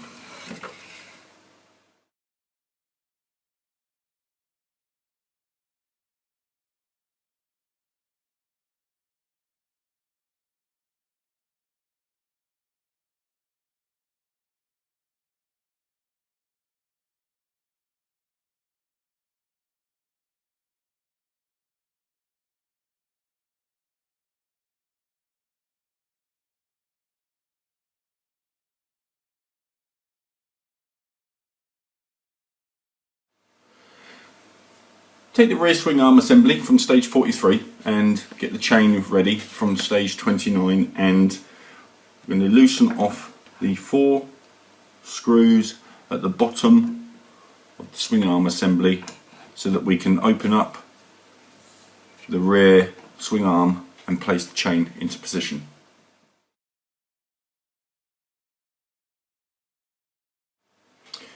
Now, taking the chain guard that came with the previous stage, you'll notice that you've got 2 protrusions here, and you've got another one just here. When you look at the frame, you notice that you've got 2 holes here, and you've got another one here, and as you notice, as we push that down into position, that the single hole protrusion goes here, and the other 2 place down into position. You can get that in there.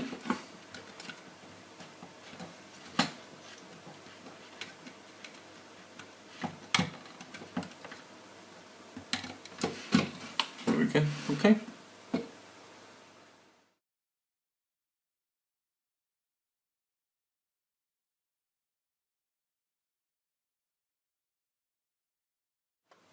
Take the rear brake caliper from stage 46 and align that with a projection on the torque link rod, also from stage 46, so that the protrusion goes into the hole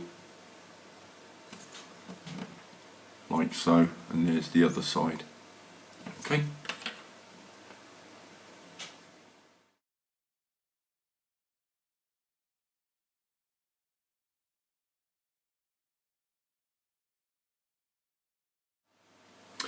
Take the rear wheel assembly and just making sure that you've got the gear chain sprocket on the right side, and place the chain over the sprocket, and then just gently pass the wheel, okay, in between the swing arm. Okay, now take the previous caliper assembly and place that in between the rear swing arm and the brake disc. Okay, and then gently taking the shaft, place the shaft through the wheel, aligning them all up into position, just being careful that you're not going to be any damage. It is a bit tricky, as you can see, okay, but just line those up gently so we can get those into position, and then once you've done that, we'll just put the bolt on the end of the main shaft. Okay.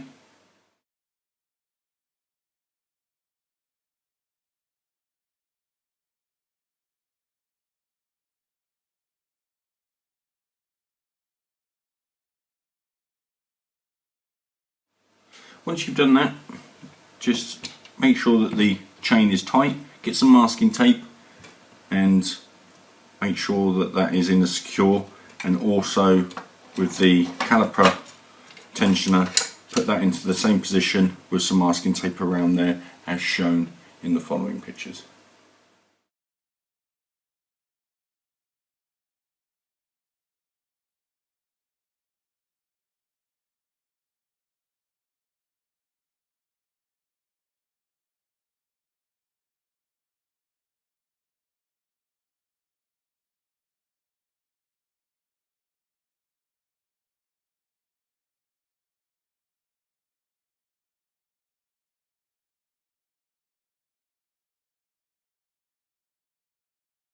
In stage 48 we're going to be LED testing. Okay, so get some AAA batteries and place those in the battery holder, and then take the LED tester that was provided with stage 47 and then do exactly as it says in the instructions, and as you can see here where you're cutting slightly and bending the tabs down for easy access on the points. Okay, once you've done that, take the assembly with the batteries in and place the black connector into JP1, okay,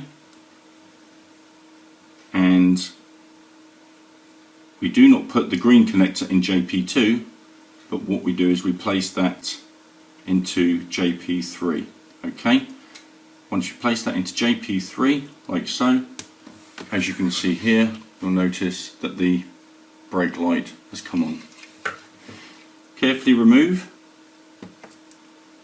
JP3 and the black connector, and then next we're going to be testing the two rear left and right indicators.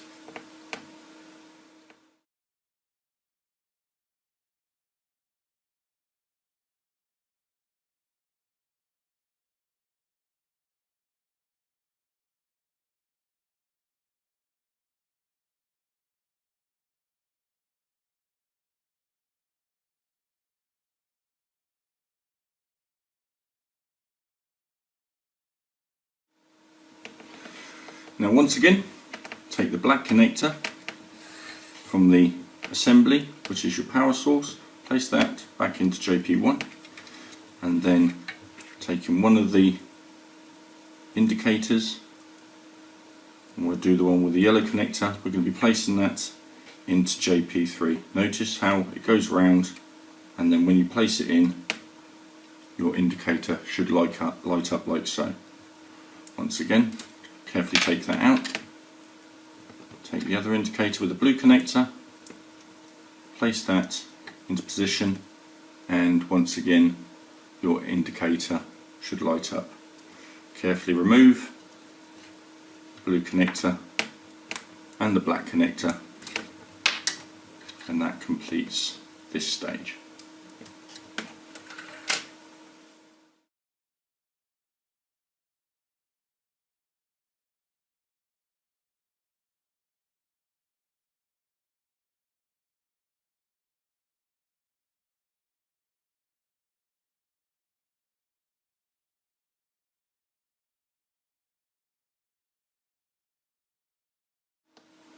In stage 49 we're going to be assembling the rear brake pedal. Before we do that, we need to remove the battery box, so undo the two screws holding the battery box, as you can see here and here.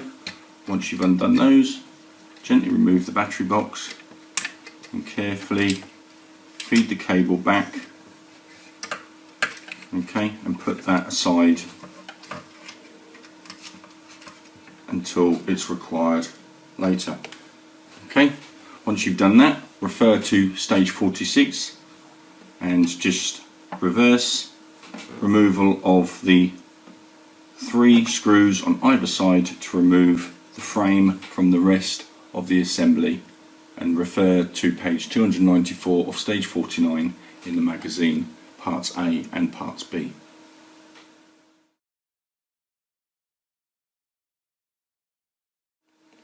Once you have the frame to hand, take the relay unit from stage 46, and then noticing you have a protrusion here.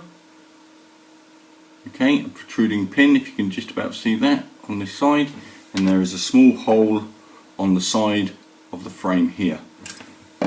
Take the relay, place that underneath the frame, making sure that the pin fits in to the frame like so. Okay, and then you can see the other side as well.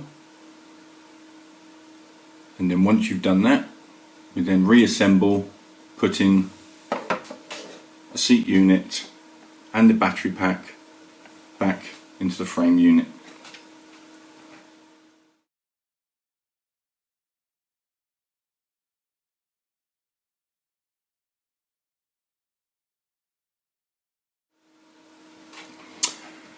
Take the rear brake pedal, it came with this stage, and line that up carefully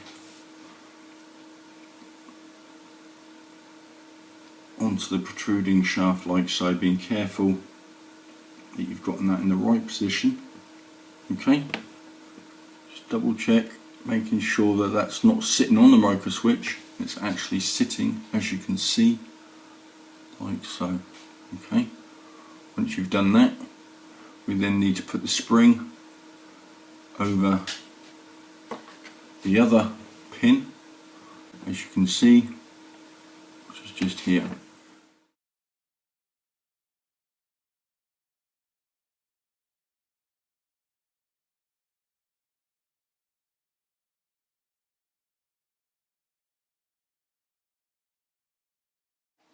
Now once you've done that, just carefully check to make sure that the actuator actually moves backwards and forwards and springs back into position. Okay, once you've done that, take one of the small pan head screws, which is the 2.3 by 5mm with a washer head, and place that into the hole to secure that into the position.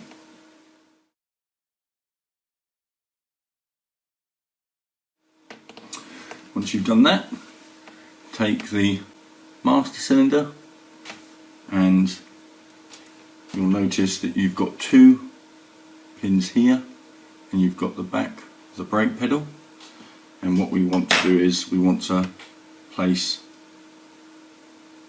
that into the cylinder like so, and then place that firmly over the two pins and press that down into position. Okay, and once again you can just gently test that, as you can see the master cylinder going backwards and forwards. Okay, so just push the footrest out of the way, and then next we're going to get the tester board. Once again, taking the black connector, we're going to connect that up to the black socket of JP1, and then we're going to take the red end and place that into JP2, which is the green connector. Once we've done that, we then need to test the lights and the brake, and you'll notice the LED flashing on and off as we depress the brake, and that completes this stage.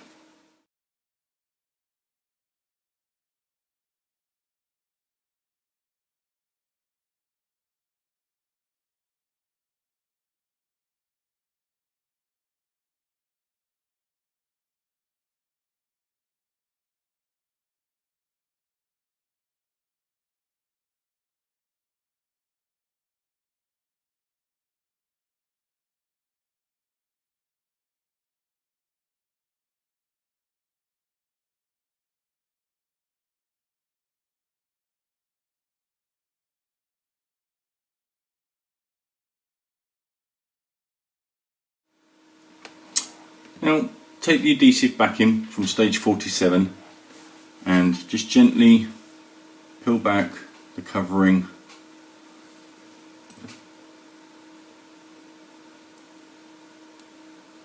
like so. And once again, taking the covering off and gently place that on the back of the disc like so, and then taking the reflector, place that onto the reflector holder like so. Do exactly the same for the other one, and then we're going to be fitting that to the fender.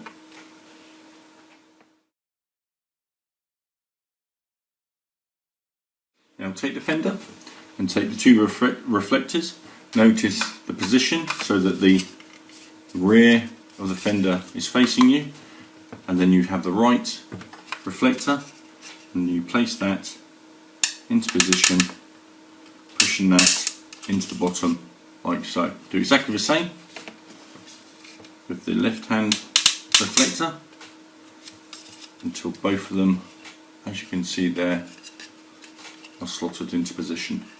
Next, get the indicators that we assembled earlier, and we're going to be fitting those to the rear of the fender into these holes here.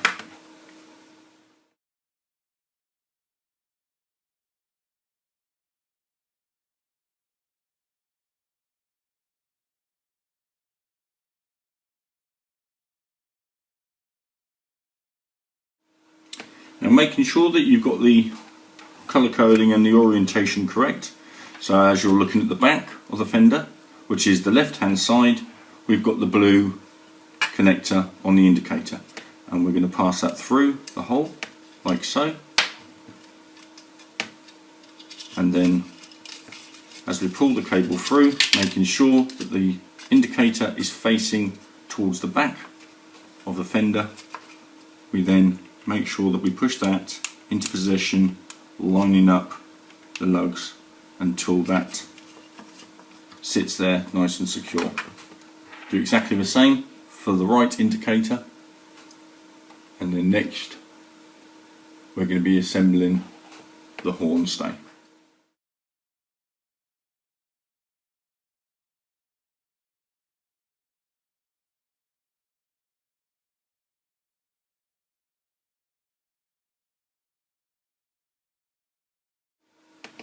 In the final part of this stage, just going to assemble in the horn. So take the horn and the bracket, and notice you've got a pin and you've got the hole, and just push that into position carefully,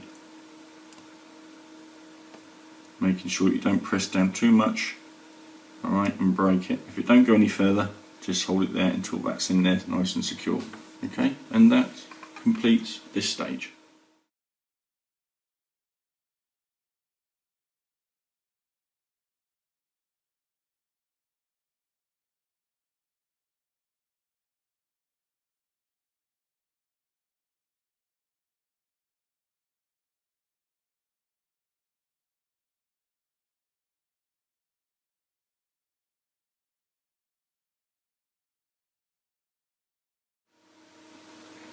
Stage 51, we're going to be working on the housing caps and the base frame. So take the radiator reservoir tank cap, line it up to the hole on the side, which is in the middle here, being careful not to damage the pipe that's connected to it, and just place that, as you can see there, onto the reservoir tank. Okay, put that aside, and then take your frame unit from the previous stages, as you see here, and then take the left housing cap and then just line it up carefully, as you can see, with these two holes on the side. If I just carefully point them out, also referring to your instructions. Okay, and then once you've got that, take your housing cap and then place that underneath like so, so that the pin goes into the hole, so that it sits in that position, and then take one of these small 2.3 by 5mm screws, placing that in the other hole, and then tighten that down very carefully like so. And once you've done that, do exactly the same to the right hand side, and that completes this part of the stage. And in the next stage we're going to start to assemble the base for your Suzuki Hayabusa.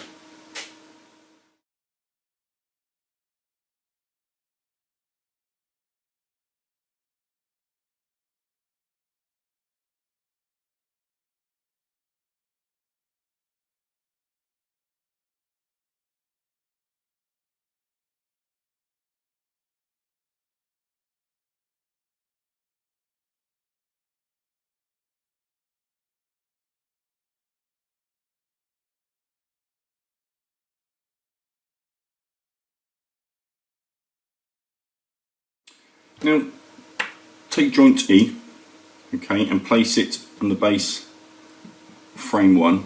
Both came with stage 50, okay, and you'll notice that you've got the elongated holes, okay, so place that over the 2 holes at the ends, which are on the end of this side, okay. Take your screwdriver, quite simply place 2 screws, but don't tighten them right down just yet. Okay. Once again, exactly the same with the other one. This is very simple. Once you've done that, then take joint B. Okay. And as you can see, how we're going to be doing this, placing that so that this is facing in that direction. Once again, a couple of screws,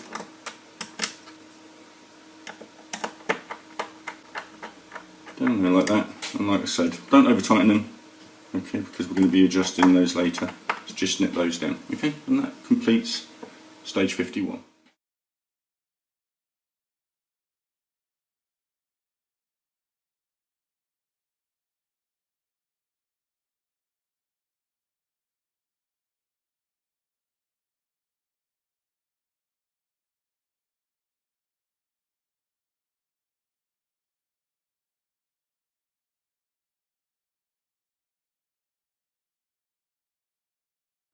In stage 52 we're going to be working on the throttle sensor cable and the base frame again. So for this stage you're going to need the fuel tank, okay, and you're also going to need the fuel cock from stage 50. So turn the fuel tank over, take the fuel cock from stage 50, okay, notice the position of where that's going, and you'll notice that there's a small hole in the top, okay, a D-shaped hole. Get that, press that down into position like so.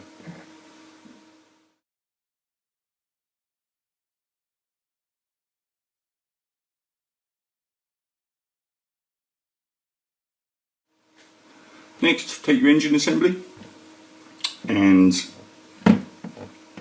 turn it over. Take the tensioner adjuster. Once again, you've got a D hole. Line that D hole up and push that down into position, as you can see just here. Okay. Then once you've done that, take the 3 plug caps. Once again, you'll notice they're all D-shaped. Noticing the position of how they're going, and then place the D caps into the top. You can just about see that of the rocker cover, like so. So do that with all 4 of them.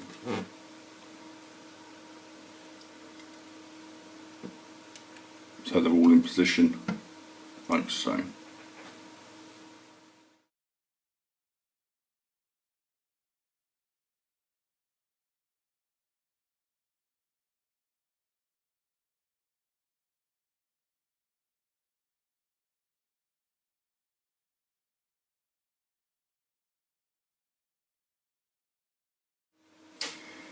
Now remove the joint hose from the throttle assembly, okay, and then take the throttle sensor cable, just noticing the position once again, pass that through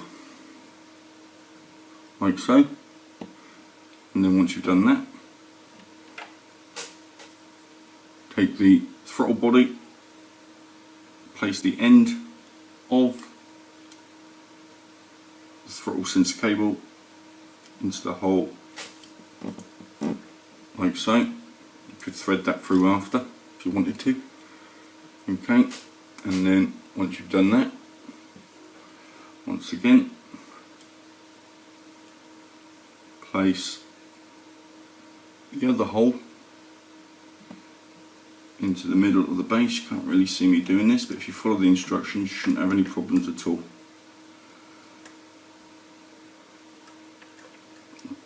Okay, and then once you've done that, put everything back together again.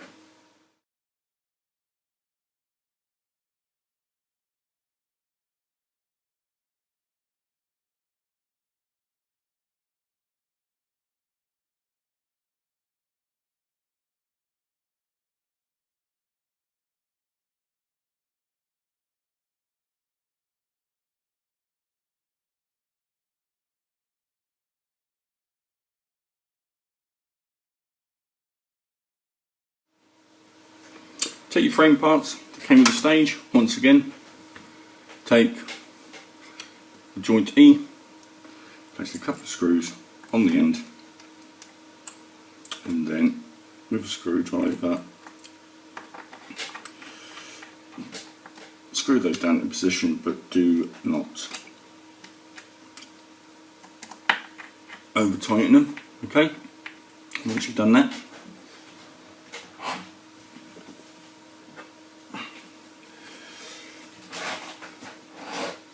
take the part from the previous stage, okay, line these up and then join those two together.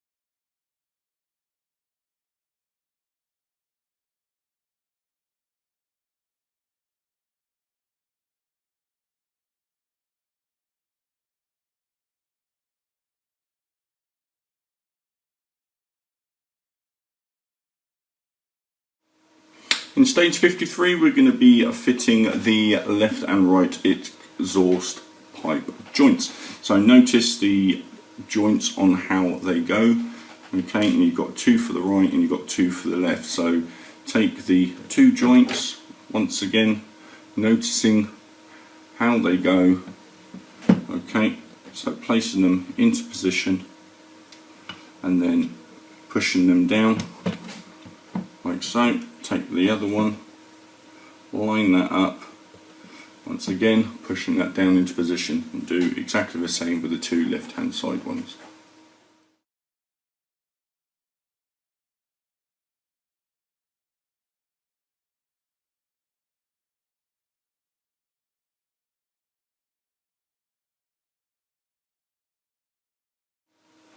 Once again we're going to be continuing the assembly of the base frame, so take joint C and notice how it corresponds and line up with the holes, placing one of the provided screws, then the other like so.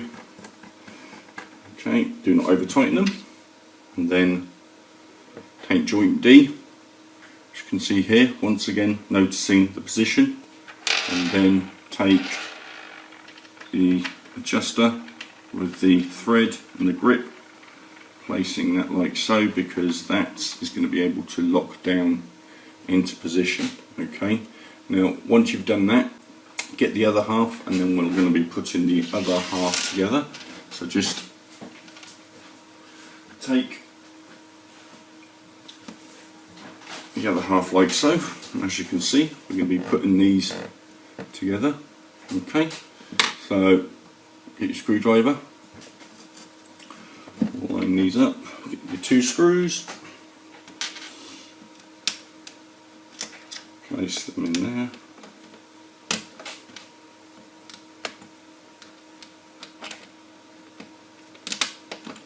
Like so. Once again, at the moment, do not over tighten them, just gently nip those down. Once you've done that, get the base that came with this stage, noticing the position where you've got through, and you've also got 2 holes as well. Okay, so once you've got that, placing that into the slots, slowly, gently sliding that in like so. That should then slide in, and then you've got 2 holes, one here for that side, and then you've got the other one for this side. Once you're happy that that's nice and square, you can then go ahead and tighten up the corresponding screws.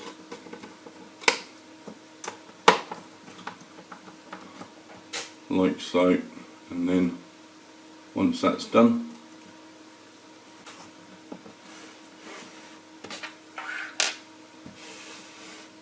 that holds that nicely in position.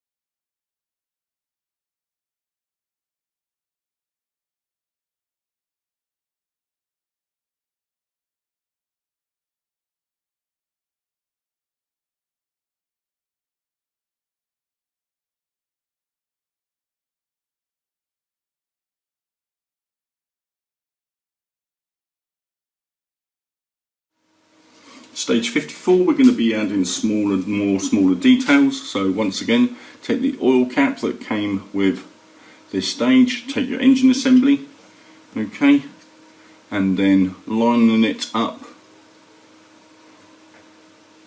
with the hole that's in the engine. Place that into position like so, and if I just point that out to you, that goes just there. Okay, put that aside.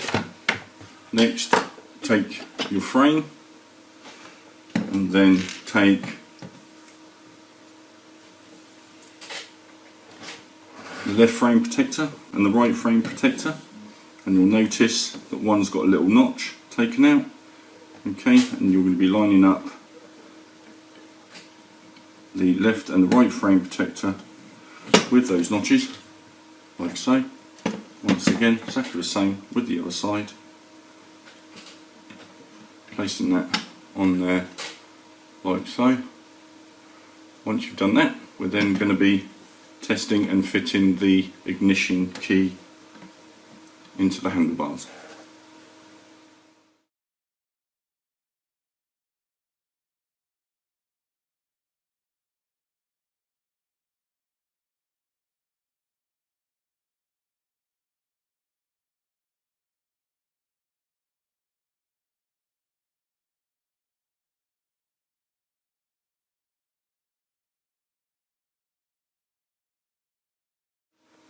Now in this part of the stage we're going to be testing the ignition key, so take the ignition key and plug it into your tester. Okay, and that goes into the green socket, and then take the supplied key, placing that into the ignition, and as you push that down you should see the red light come on. Okay, the key does not turn, you just push it down into position.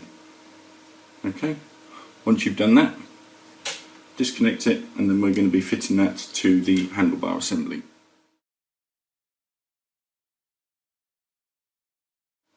Now very carefully remove the 2 screws that hold the handlebar assembly on top of the front suspension forks, okay, and put that aside. Take your front suspension forks, noticing that you have the hole at the top here. Okay, now very carefully, making sure that you're happy with the way that that is going. Okay, I'm going to take the assembly like so, placing it over the top, and you should see that that sits nicely. Once you've done that, take the small screw provided and then just gently screw that down into position, but do not over tighten it, okay, because you don't want to break it. Okay, and once you've done that, we then place that back on top of the forks. Okay, and then once again gently, without over tightening everything, push those down with the 2 screws that we took off earlier.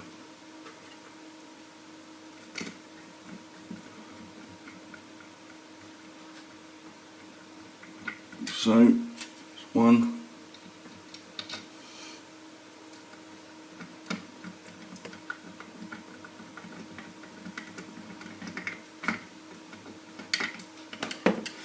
2. Okay, so put all that aside, and next we're going to be continuing.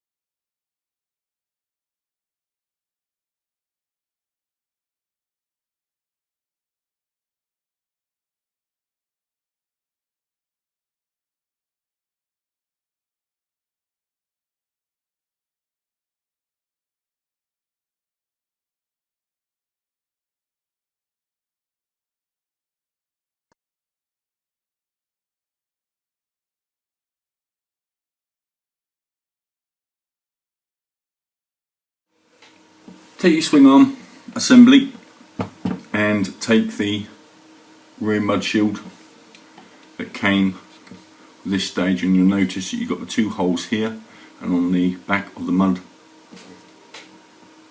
guard mud shield itself you've got 2 pins, and then just place that into position, okay, and push that down until that fits in there nice and tight.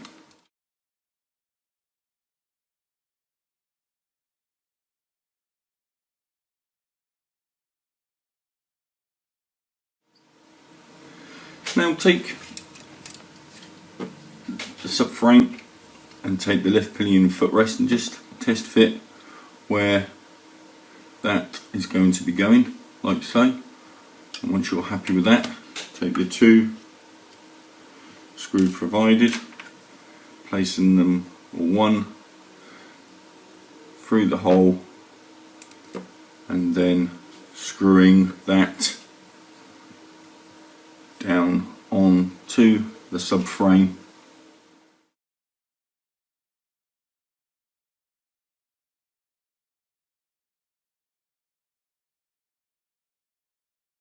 Take joint A and take the base frame, both that came with stage 54, and once again taking a couple of the 2 screws provided, screw that down into position like so,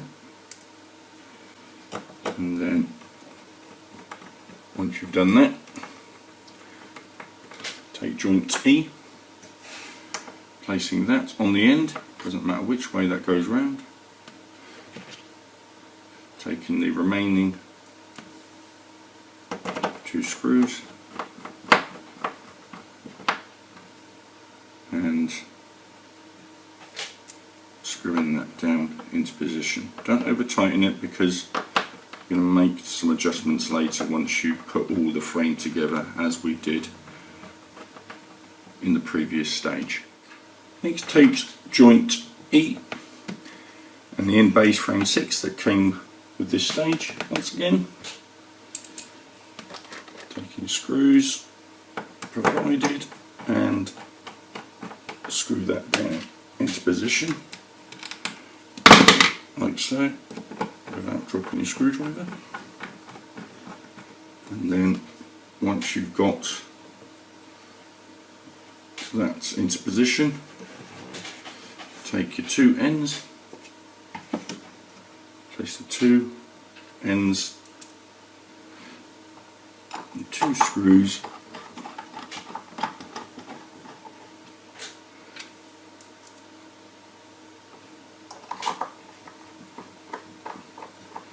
screw those in. Make any adjustments, making sure that that's nice and square, and then tighten screws up, and that completes this stage.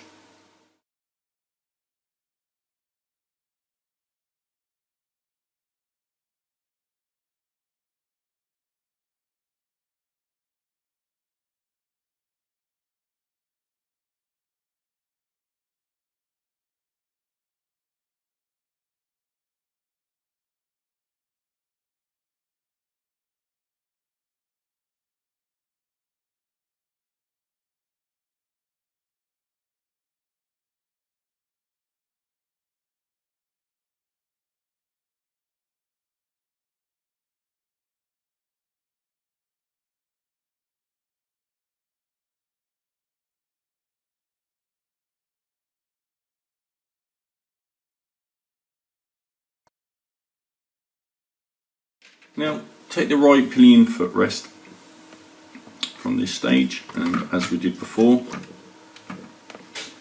take one of the 2.3mm, 2.3 by 6mm screws, placing that over the hole like so, and then screwing that down into position.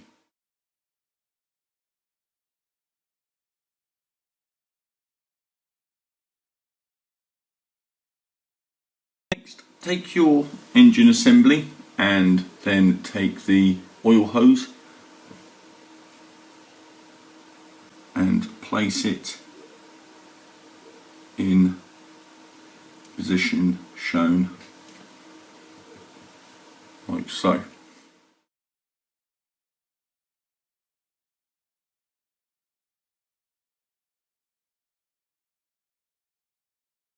Now take the air valve hose, which was provided in stage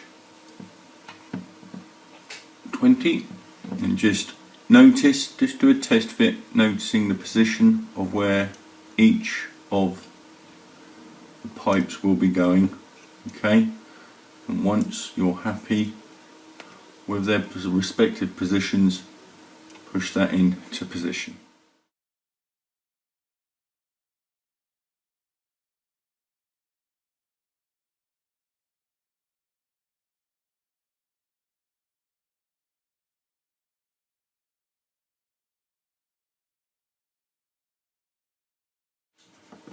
Take the joint C base frame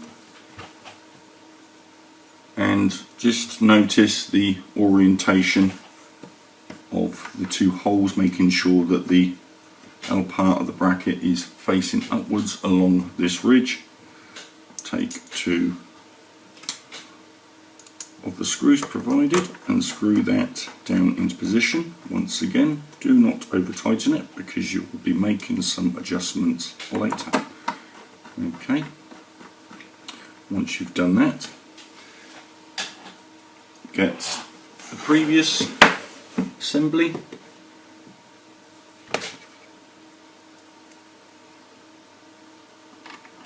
And join those together exactly the same as we did before on previous stages. Any slight adjustment that needs to be made, just loosen them off, push them together and then tighten them up.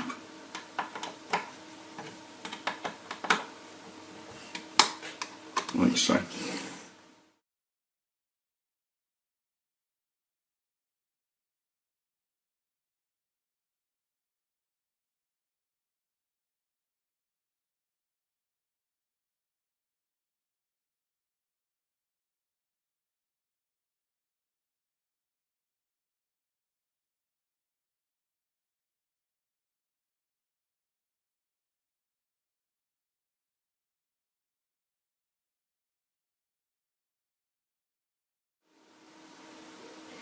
In stage 57 we're going to be adding details to the passenger grab rail. So take the passenger grab rail and take one of the bungee hooks, and you can identify that with the little black dot on the end, and just notice the orientation and the position on which end this actually goes to.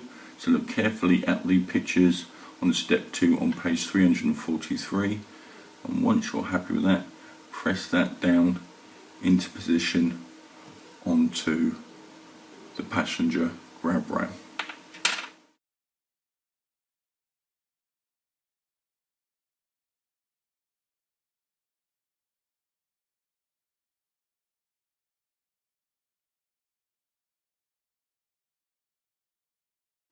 Take the number plate frame that came with this stage, and as you can see you've got 3 holes and you've got 3 pins with one larger pin that goes in the middle. Place that over the holes and press that down firmly. Once you've done that, take a 5mm self-tapping screw and place that directly in the back so that it holds the number plate frame into position.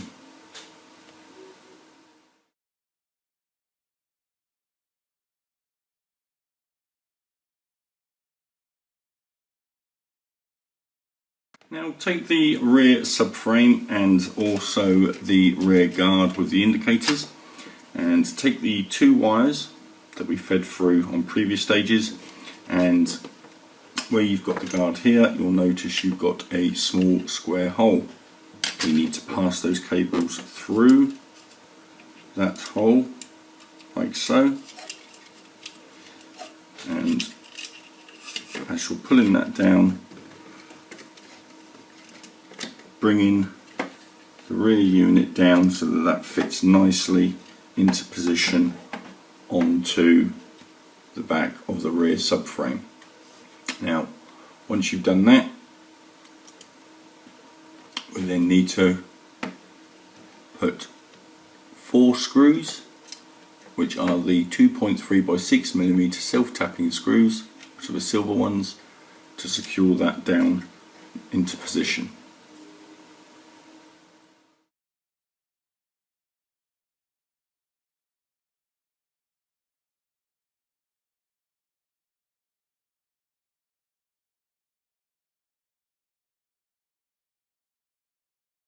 Now take the cable holder that came with stage 48 and making sure that both of the cables, as per the instructions, run along the top and then down through the centre, and then once that's in position, place the cable holder over the 2 pins and press that down into position like so.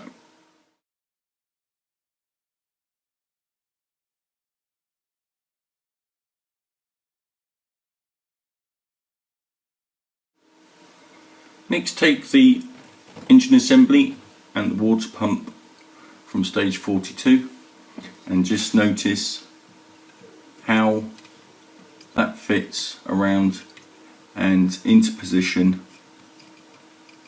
Okay, and once you're happy with the way that that's located, just push that down like so,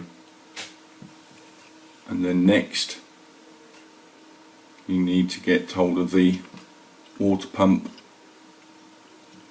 and the inlet hose from stage 33, which we will be fitting onto the other side.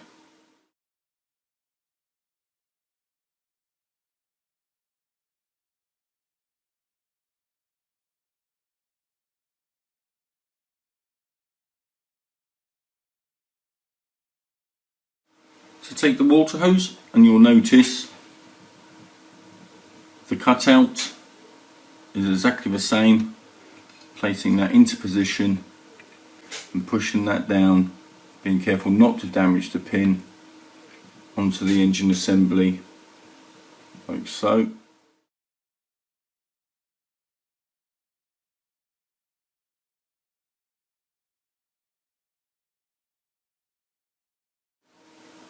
So take the hose from stage 40, notice the position and where that goes, and it places on top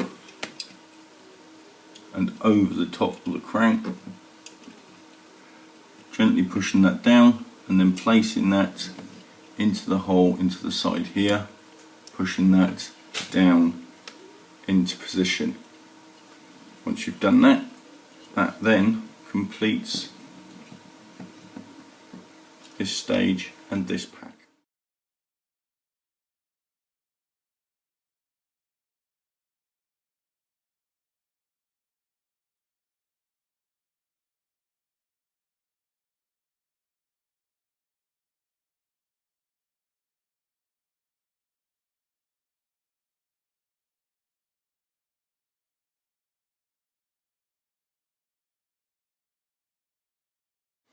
Carefully follow the steps 1 to 6 on page 353 and 354 of your instructions on stage 58 with regards to cutting out a section, as you can see here. You can just about see that, so that it matches this side as well. Okay, reason being for that is that there are going to be cables that are going to be going through there later. Okay, now next obviously what we need to do is we need to start feeding the cables through the holes through their respective places. So take the green one as per the instructions, and it's a bit difficult to see, but just pass the green cable all the way through. Once that's gone through, pull that through to the other side. Okay, you might need some tweezers, bit of playing around with that. Once you've done that, do exactly the same, okay, with the black cable, okay, and then once again with the yellow and the blue, and then next we're just going to be putting over the clamp just to clamp those down into position.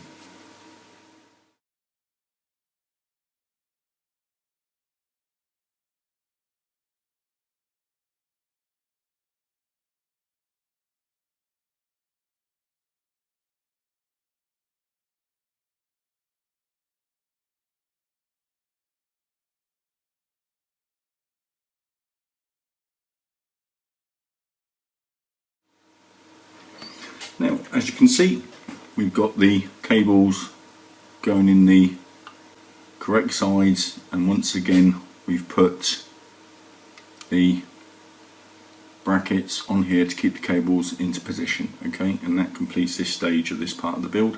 Next we're going to be continuing with the base frame.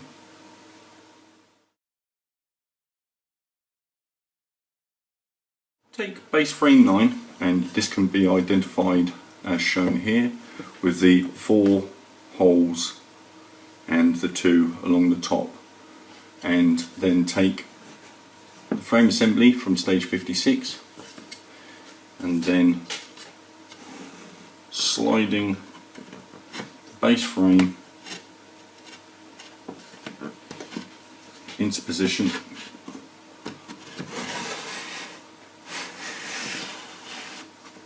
like so. And then once you've done that, You then need to take base frame 8 and once again slide that into position, which we're going to show you next.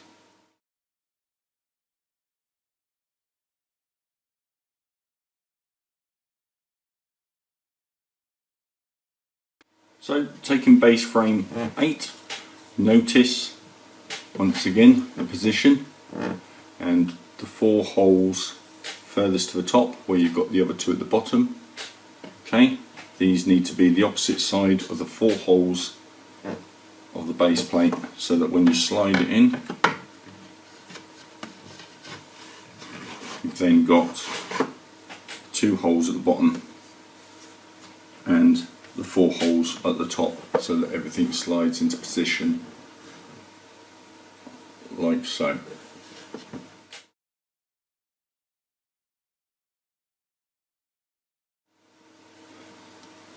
Now before we put the 2 base frame parts together, you need to take the base frame peg from stage 54 and place that in the top like so. Once you've done that, take the previous assembly and then slide the 2 halves together. Okay, carefully locking those into position, and then using the supplied screws, place the screws down so that it keeps it all into one piece.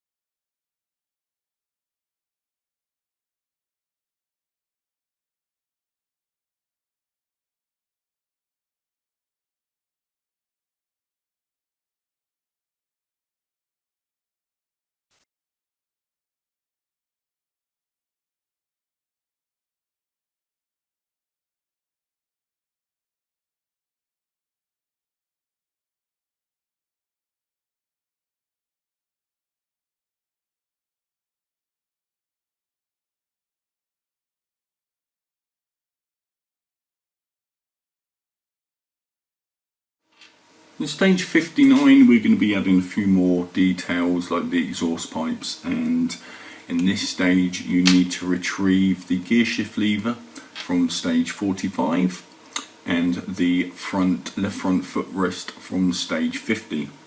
Now if you look very carefully on the gear shift, you'll notice there's a tiny little notch, as you can see in step 2 of your instructions on page 360.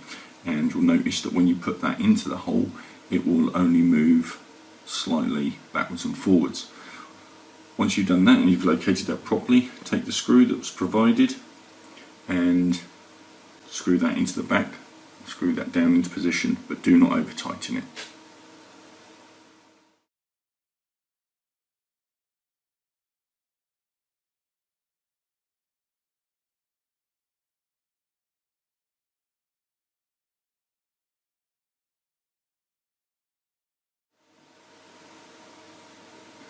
Next, take the rear assembly, and as you can see here, in step 5 up to step 9, place an 8mm 2.6 self-tapping screw from stage 46 into the torque link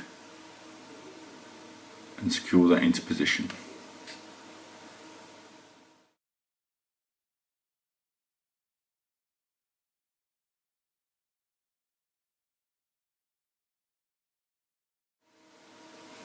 Now in step 10 you need to tap a 2.3mm hole, and once you've done that, take the centre point from stage 12 and place that in between the 2 exhaust pipes. Okay, once you've done that, secure the 2 sections of the exhaust pipe together and then attach it to the engine as shown here.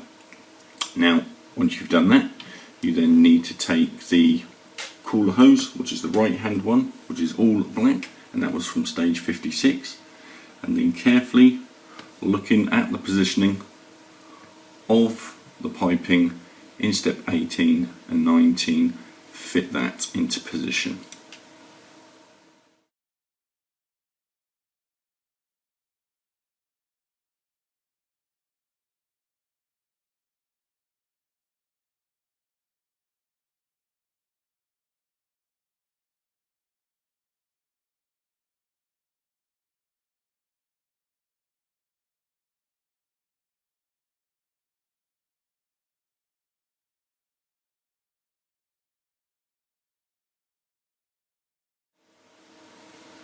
Once you've done that, take the left hand oil cooler hose from stage 33, and then once again passing that through the exhaust pipes and looking closely at the images on page 363, steps 22, 23, okay, and connecting that pipe.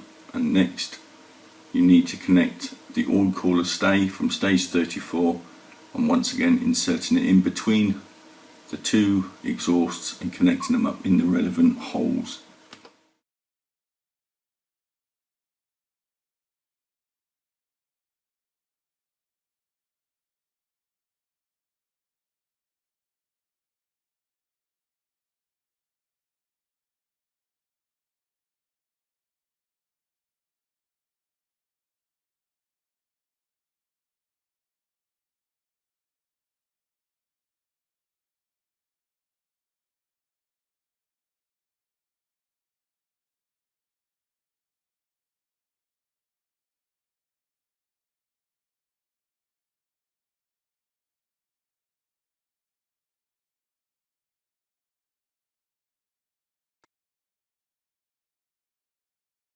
Take your frame assembly and dismantle it, and take the left and the right hand frame, removing the parts apart from this section here. Okay, once you've got the right hand frame, you'll notice towards the front here you've got a tiny little protrusion here.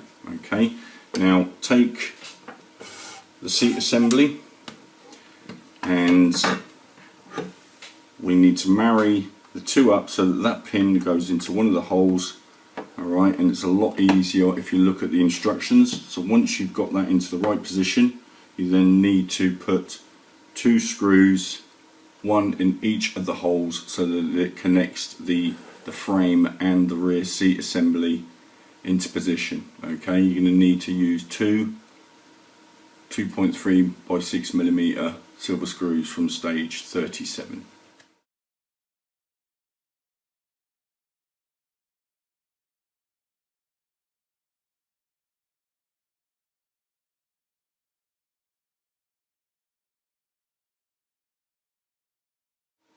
Next, take your rear wheel assembly and take the bridge frame seat and place the two projecting parts either side as shown in instructions, like so.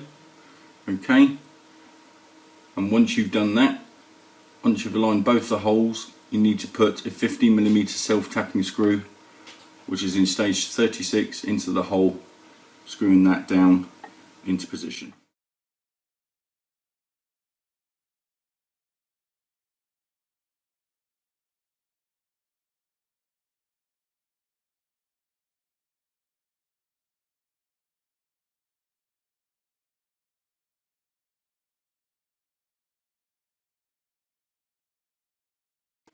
In the final part of this stage, we're going to be fitting the speaker to the base. So take the speaker that was provided with this stage and take one of the 51mm screws from stage 58, and also take one of the spacers, okay, and the speaker posts also from stage 58, and place obviously the screw through the bottom.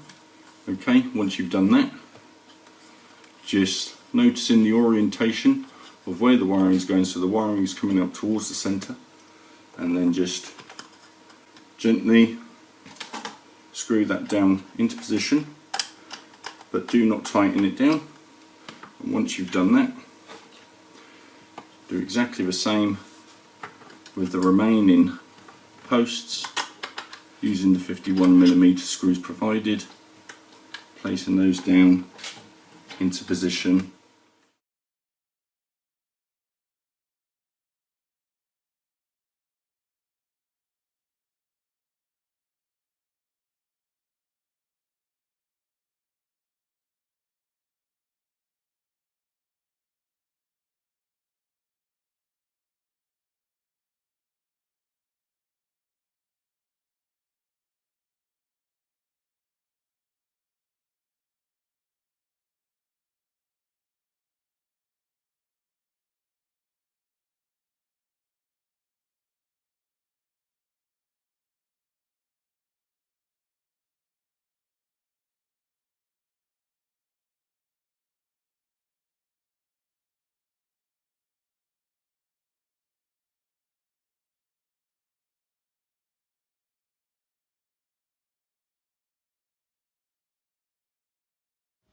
In stage 61 we're going to be fitting the radiator to the engine, so take the radiator assembly from stage 34 and also the small radiator inlet hose connector from stage 51 and place that into the hole up by the radiator cap, okay, and so that that is facing inwards like so.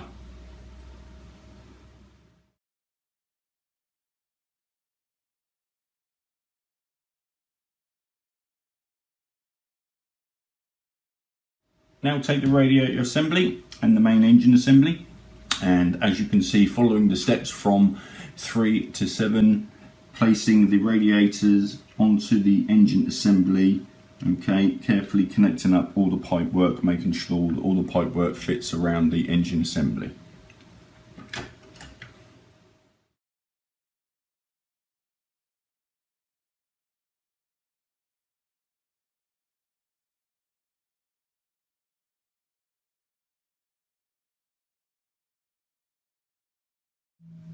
Next, as you can see here, take the breather hose from stage 34 and then place that onto the hose pin,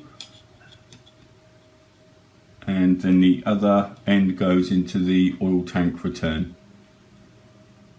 Next, fit the hose running from the radiator cap to the cut-off axis on the hose point, which is just here.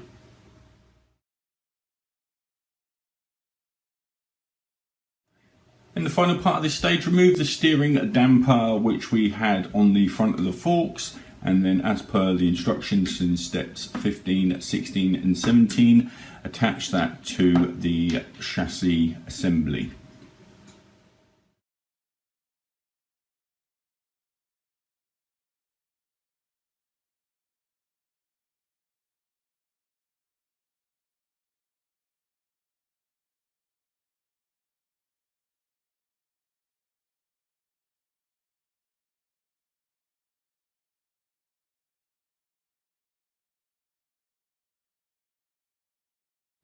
In stage 62 we're going to be combining the frame assemblies, and we need to take the two intakes, so you've got the left intake and you've got the right intake joint, okay, and first of all we're going to be fitting those to each side of the frame. So take the left side and open up the bag and take out the left connector like so, and then just notice how that goes into position, and then push that into position like so, and do exactly the same with the right hand side.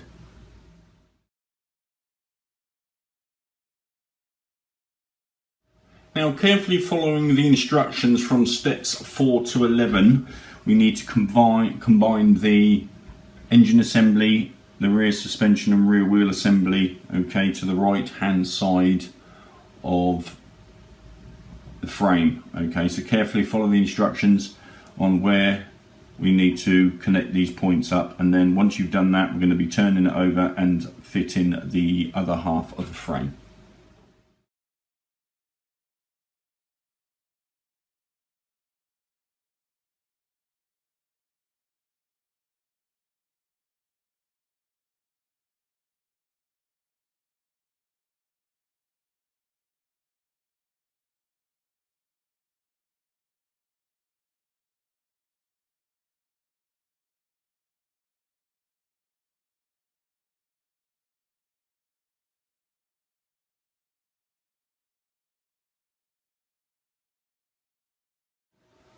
Carefully continue to follow the instructions and steps in stage 62 so that you end up with the two halves combined, and then carefully with the supplied screws connecting the two halves together so that you have the bike section as shown.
In stage 63 we're going to be fitting the instrument panel LED board, but before we do that, take parts A and B from this stage and combine the two parts to create the air intake, making sure that the pins go into the holes nicely, okay, without forcing them too much. And then once you've got that, gently squeeze those together,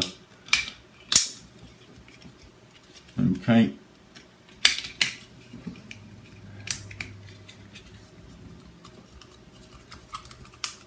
And that's that part done for steps 1 to 3.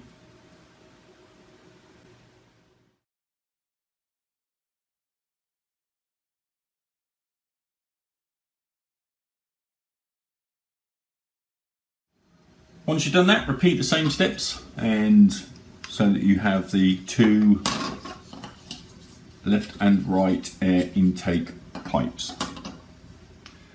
Take your instrument panel and take the instrument panel backing and place the LED, as you can see here, onto the back. Okay. Once you've done that, you then want to take your instrument panel, as we've done before, and then placing that back over, making sure that the cables fit through the ends, placing that back on there so that the wires are not trapped, and pushing that down. Okay, and once you've done that, you want to take the frame that came to this stage, carefully feeding the cable through, like so, and then lining up the 3 holes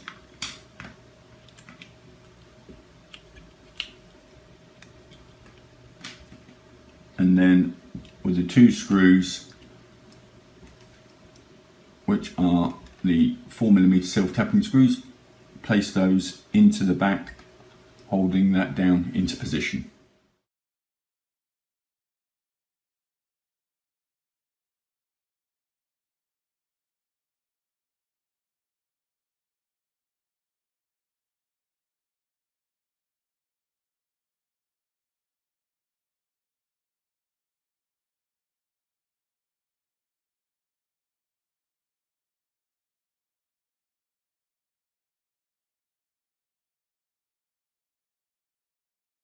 Once you've done that, fit the sprocket cover from stage 42, as you can see here, and on page 387 of your instructions.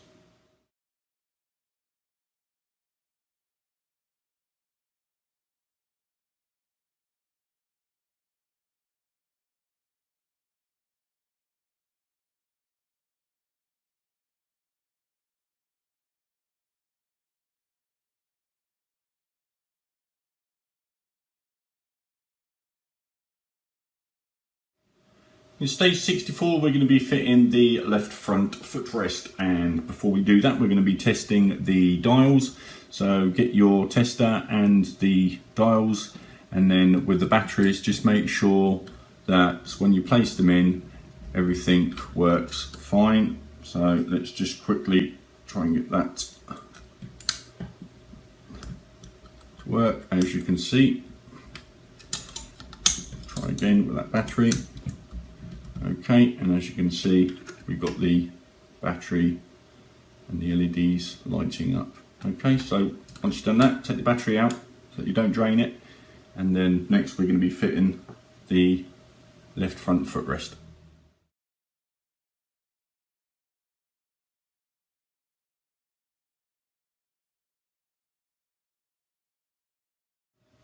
Following the instructions, place the gear sprocket cover on here like you can see.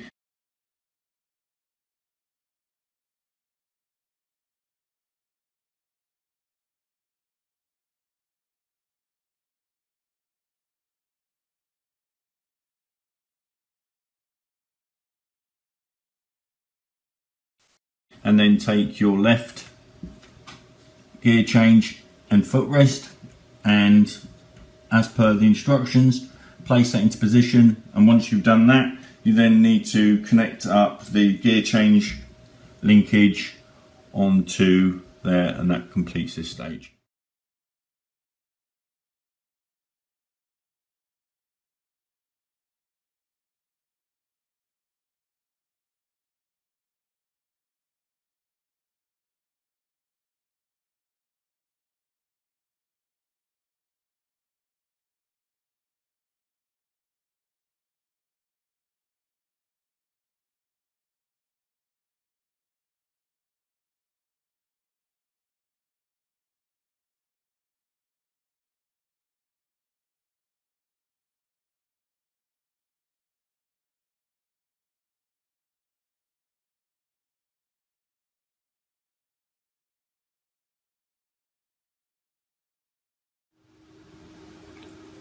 In stage 65, we're going to be working on the right front footrest and also the rear brake master cylinder.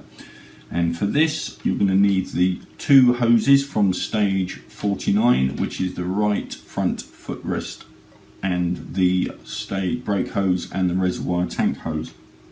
Carefully following your instructions, as you can see here, you need to attach both of the brake lines here and here. Okay, on one of them you might need to add a little dab of super glue just to hold that in place.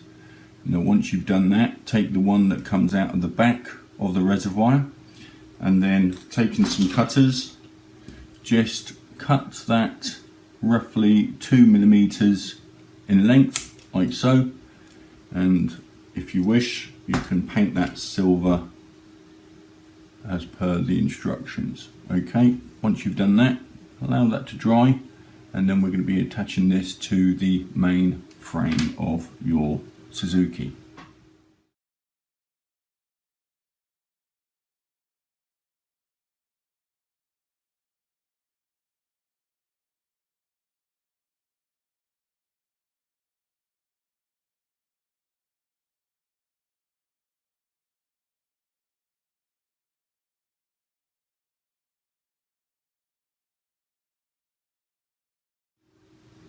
Now once you've added the pipes from stage 49 to the footrest and the brake cylinder, we then attach this using the hex screws that were supplied once again in stage 49, and then carefully following your instructions and the steps in your instructions on how to attach and line the pipes, so forth, down to the brake cylinder.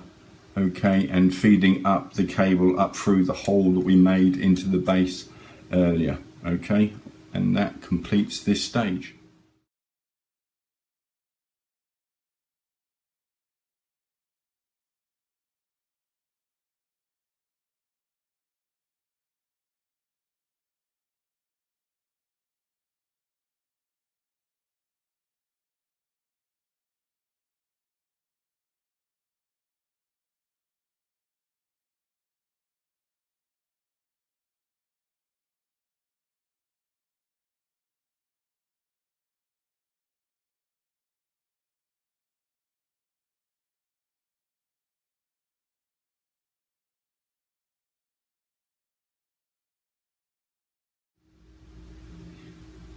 In stage 66 we're going to be assembling the front cowl, and before we do that we need to be testing the indicator LEDs and the low and high beam LEDs. So take your tester and connect up the battery to JP1 as you can see here, and then take your LEDs from stage 65 and with the green connector plug that into JP5. Okay, and with that plugged into JP5 you should see that both of your LED lights are lit up like so. Once you've done that, disconnect that. Okay, and then take your high beam and low beam LEDs which came with stage 64, and noticing how we connect these up, in JP3 open up the sides, and then you want to make sure that the connector, which is this side, is facing towards the front of the tester, which will make your LED light up. And then if we move that over to the other side, then we will get the other one that lights up. Okay, so if I hold that like that, you can see that that one lights up, and then if I move it to the other side to test, that side lights up. Okay, once you've done that, disconnect the tester, and next we're going to be assembling the indicators into the front cowl.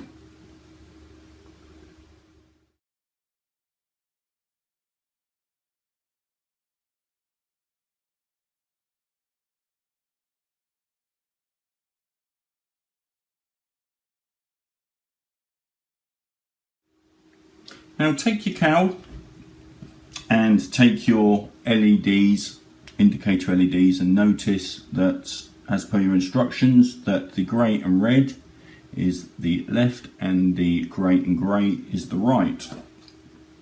Take the LEDs and place the LEDs into the holes like so.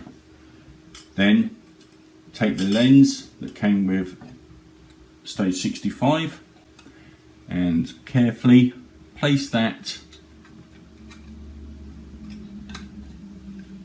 into the front of the cowl like so, and then taking the headlight case, making sure that you've got that in the right position, place that over the top and then secure that down with a couple of 6mm 2x3 self-tapping screws that came with stage 39.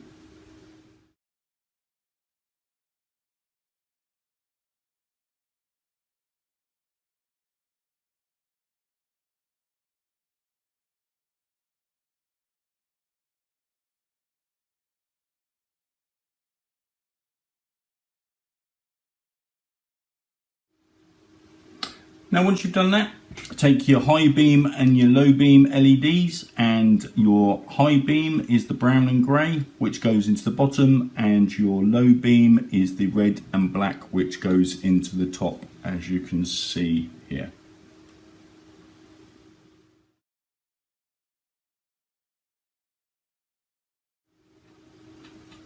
Next, take the horn and connect the horn, okay, and then take the stand that came with stage 58 and two of your 6mm hex screws that also came.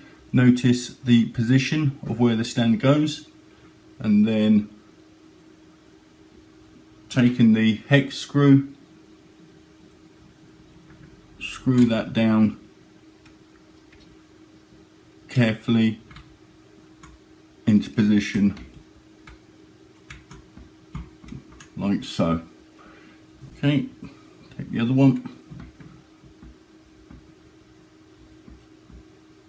Once again, carefully screwing that down into position. Do not over tighten them, just nip them up enough to hold the stand in place. Okay.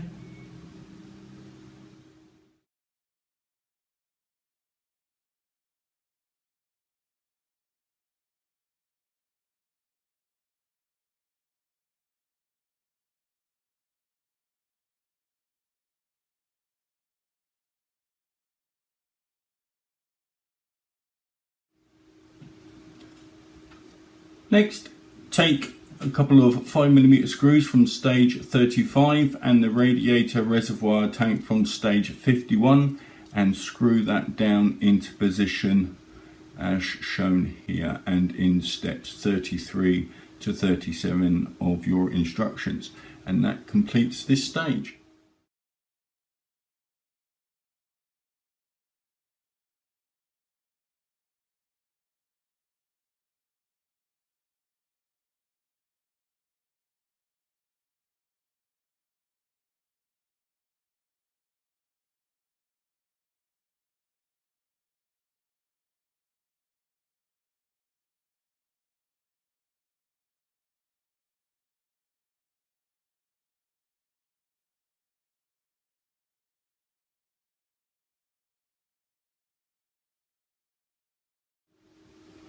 In stage 67 we're going to be assembling the front shield and indicator lenses, but before we do that you need to follow steps 1 through to 10 with regards to attaching the lines and the hoses and then securing them inside the framework. Okay, once you've done that, we'll then move on to the cowling.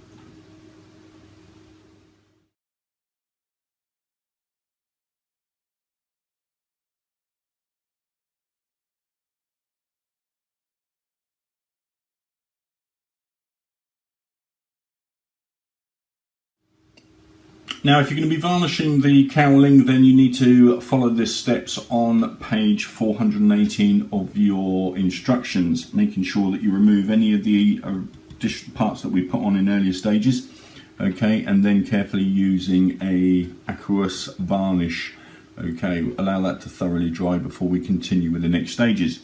If you're happy with the finish, okay, then take your lens and once you've noticed that that's in position, you then take a couple of hex screws and then carefully screw that down into position like so. Okay, get that in there.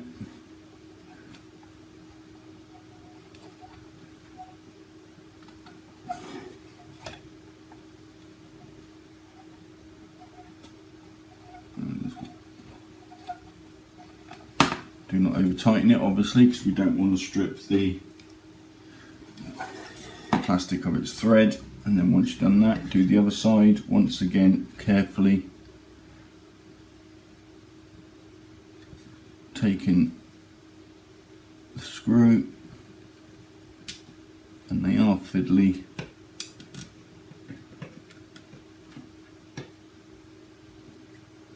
And then once again,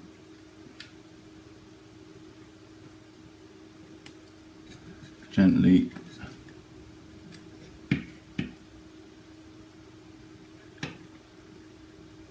tightening that down. There we go. Like so. Once again, do not over tighten it. Okay. Now, next, take a couple of the small self-tapping screws and place those on the inside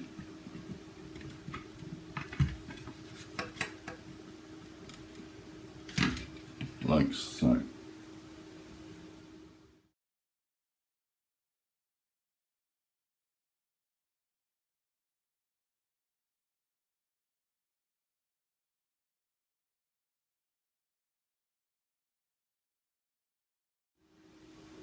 Next, take your indicator lens covers, notice which way they go round, okay, and then once you're happy, place those and pop those into their relative positions. I've got one there and placing the other one there like so, and that completes this stage.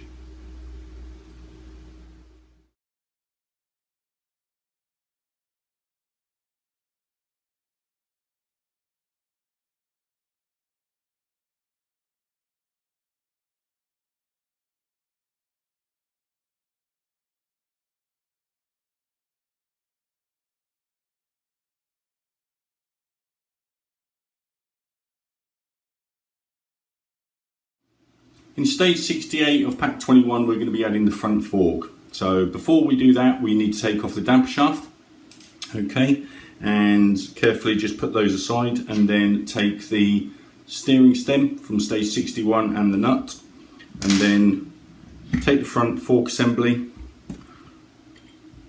place it over the front, lining up the holes.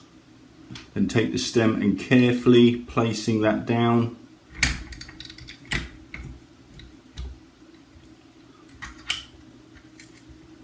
Until that goes all the way through. And then taking the nut, fit the nut onto the bottom of the stem, securing that into position.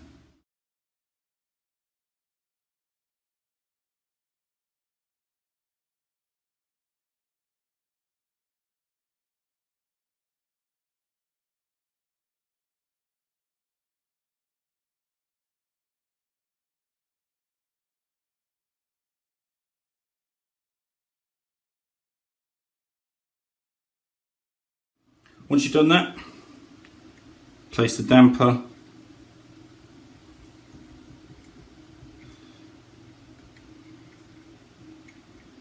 into position like so, and then screw that back down using the screw and the nut that we removed earlier. Okay.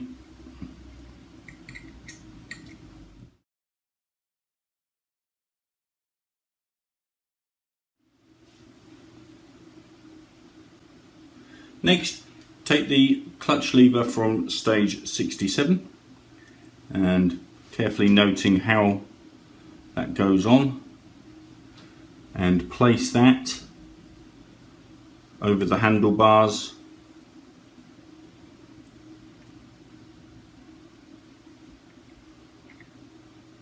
like so.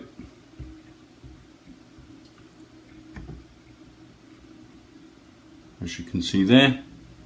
And then next, take the rest of the assembly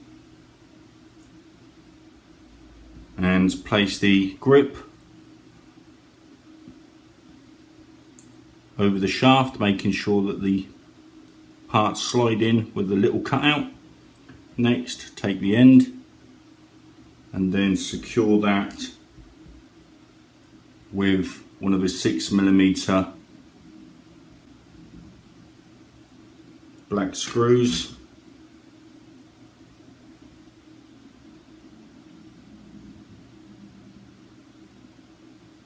Carefully securing that down. And then once you've done that, noticing the position, carefully place that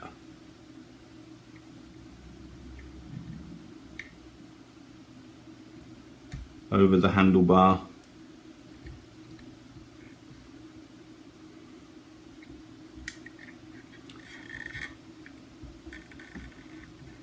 like so.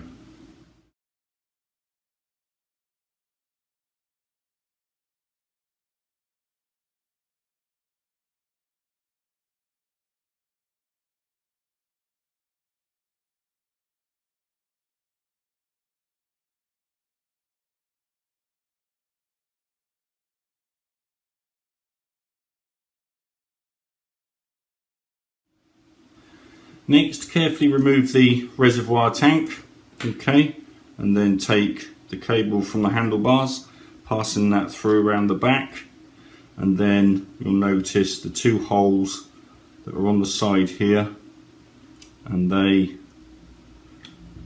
push into place like so. And then once you've done that, we can then link the reservoir back on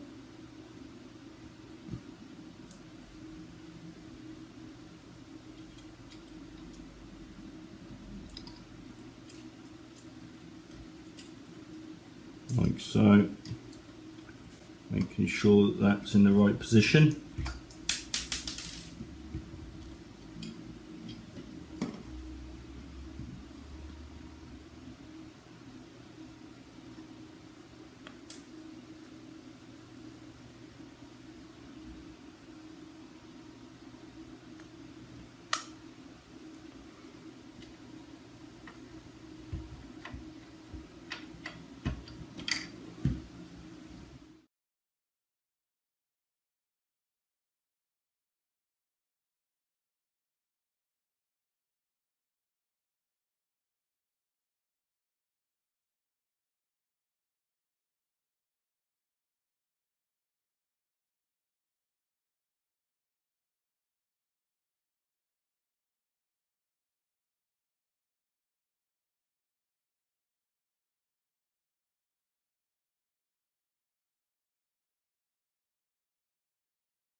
In stage 69 we're going to be adding the front panel of the display base. So first of all, take the parts that came with this stage, okay, and take the front panel from the previous stage, and then just making sure your cables are stuck down using some tape. Take your back plate, place them over, making sure that the cables come through the cutout that you can see just there. Alright, placing those down over, and then with a couple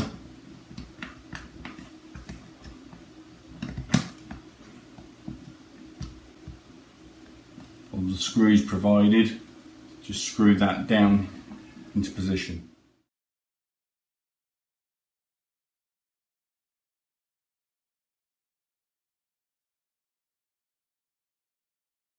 Now take your base panel and take the front panel and pass the cables through, and then push the panel into place. Then take a couple of the mount collars from stage 58, placing those underneath, and then once you've done that, take 2 screws and then just carefully secure that down.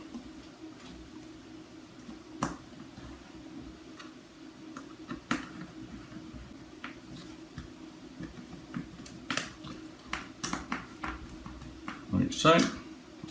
And then next, get your spacer, and with the spacer you might have to file it down. Once you fold it down, click that, place that into position.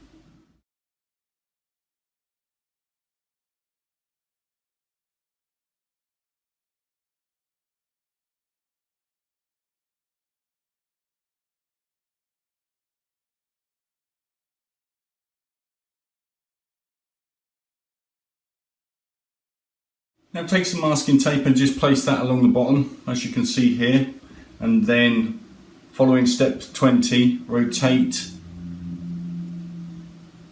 the control, volume control, marking off in a couple of places, as you can see here, and then once you've got that centre, fit the volume knob onto the shaft.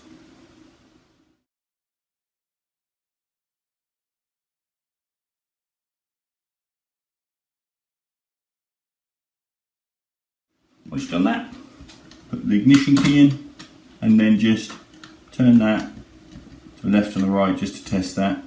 Turn it back off again. Okay, and that completes this stage.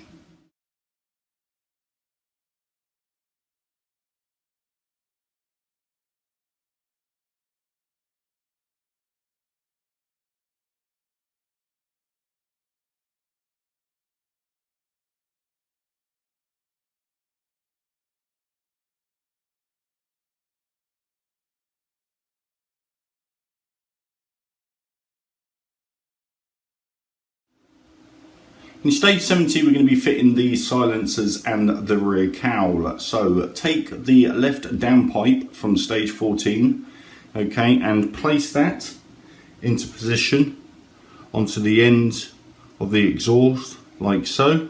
And once you've done that, take the silencer, place the silencer on the end, okay, and then using one of the small hex screws that was supplied in stage 55, place the screw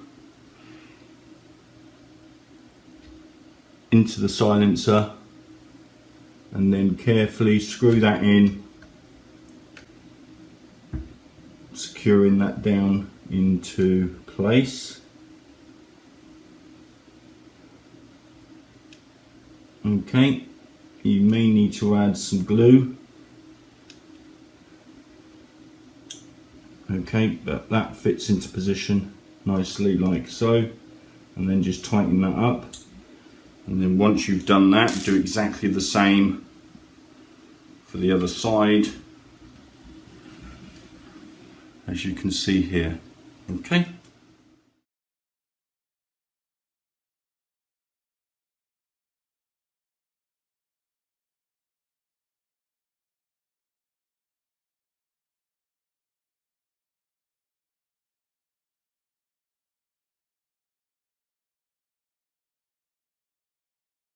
Carefully tap 2 holes into the bottom of the frame, okay, here and here, with the 2.3mm tap or a 2.3mm self-tapping screw. And then once you've done that, take bottom cowl from stage 67 and then line that up with the 2 holes, and then with a couple of 2.3mm self-tapping screws, screw that carefully into position.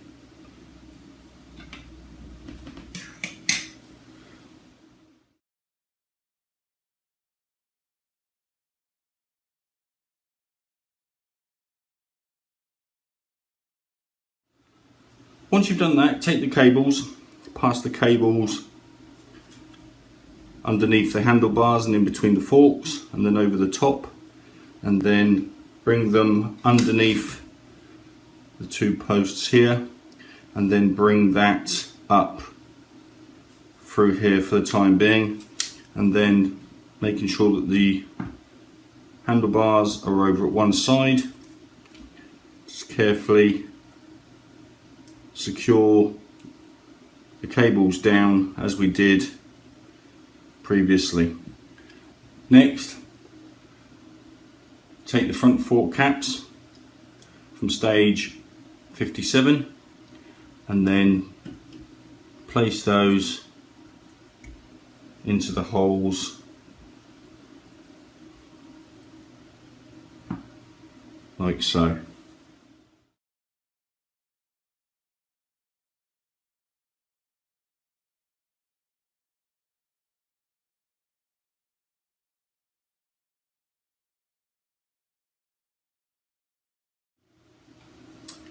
Now take the display base and then take the centre box and start to connect up all the connectors.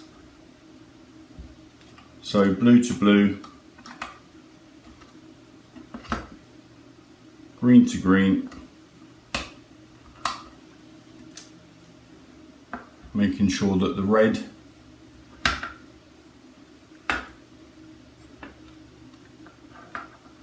goes in this position here beside the white,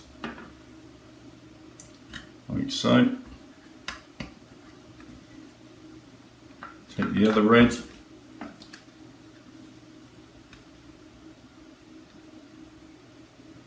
place that,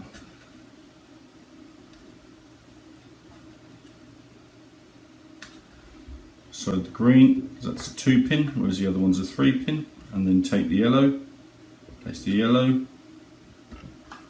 into the yellow, and then the white connector goes into the white socket,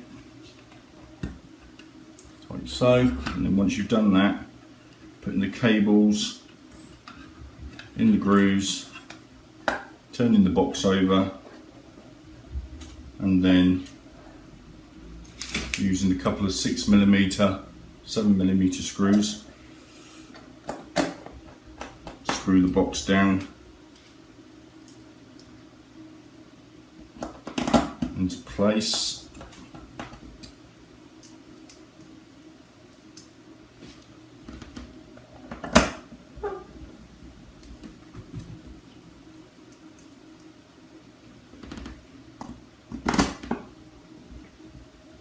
Like so, and that completes this stage.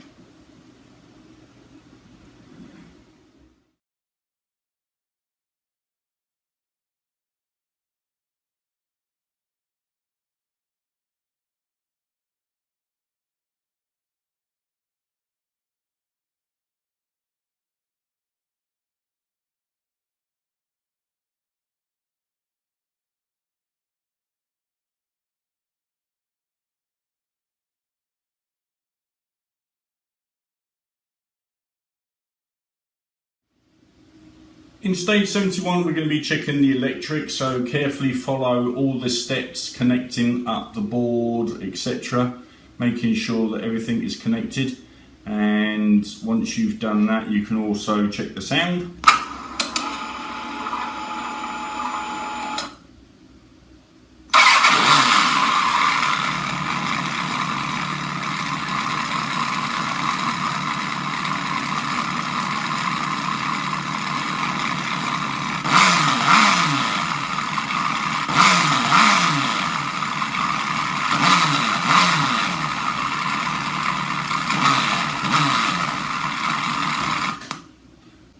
And then once you've done that, carefully disconnect a couple of the parts, and then we're going to screw the board down onto the bike, this board here.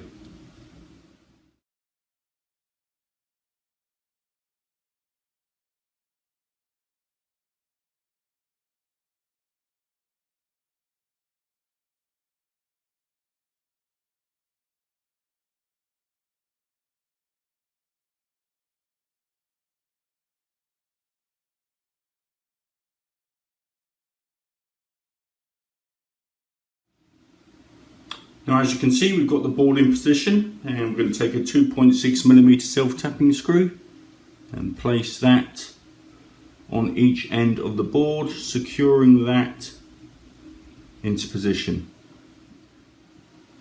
In step 28, we're going to be assembling the throttle grip. So take the right hand grip, place that over the shaft, pushing it all the way down like so. Okay, and then take the end cap,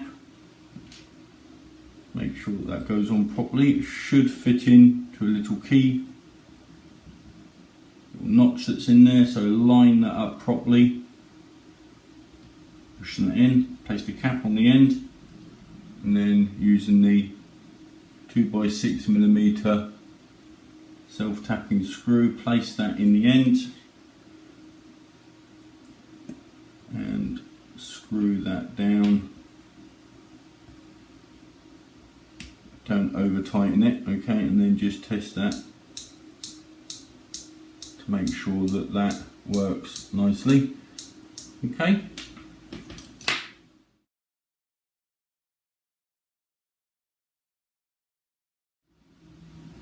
Next, take the brake lever assembly and just notice how that fits on. Place that over the handlebars, pushing that all the way like so, and then bringing the cables down, connecting the cables up to the brake assembly and onto the brake caliper.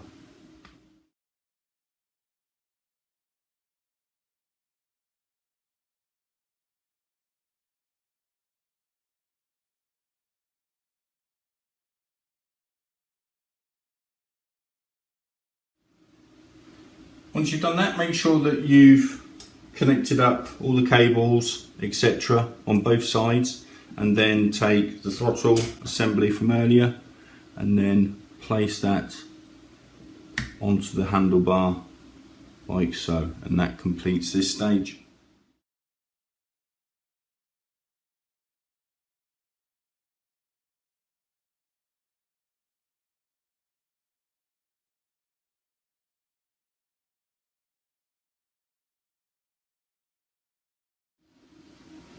In stage 72, we're going to be assembling the left mirror. So first of all, take your components and then take one of the 2x3 5mm washer screws and then just tap the end. Okay. And then once you've done that, take the screw back out, line the shaft up, just test that, make sure that that slots in like so, and then get your washer screw, place that on the inside, and then once again line that up, take a screwdriver and then just carefully screw that in the end.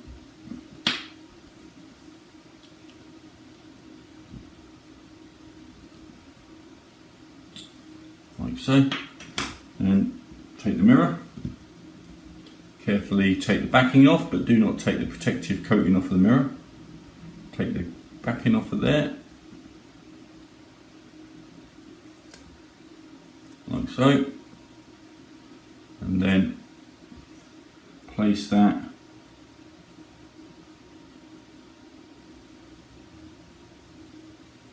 inside the mirror.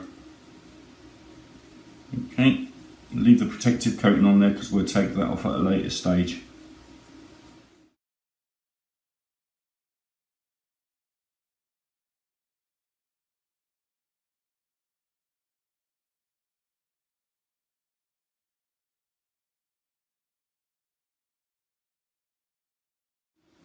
Now take your front cowl and take the mirror base and place that into the side of the cowl base like so, and then take the instrument panel and then once again align the holes up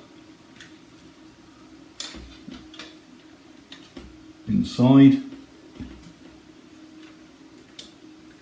and then once you've done that, take 6mm silver self-tapping screw and then screw that in, securing that into position.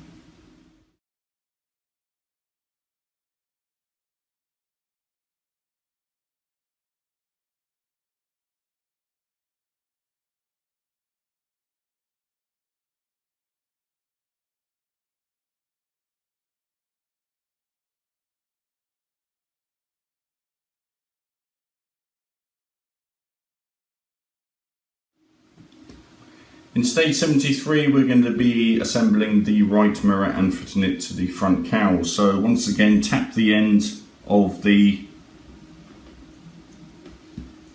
mirror stay, and then once you've done that, place the screw on the inside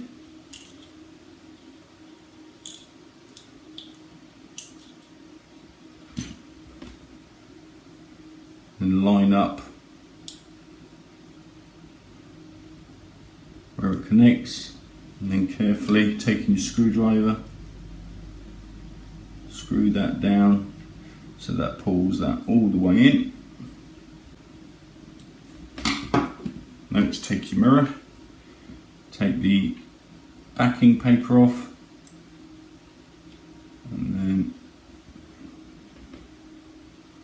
push that down into position, and then take cowl, once again making sure that you've got 6mm self-tapping screw ready, line up the holes,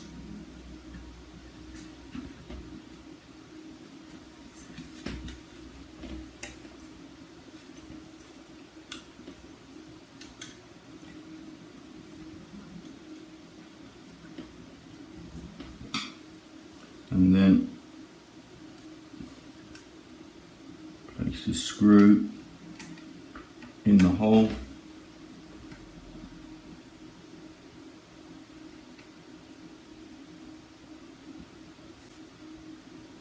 screwing that down, securing that into position. Okay.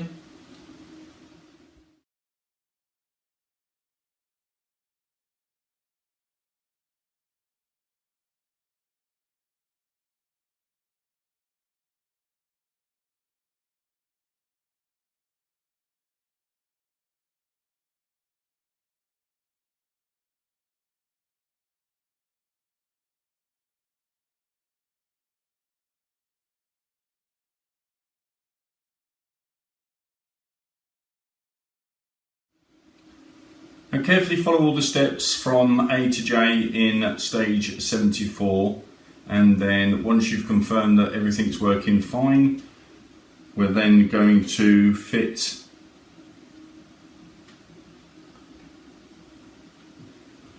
the different caps from stage 37, as you can see here, also on the other side, and also the decal from stage 37, which is also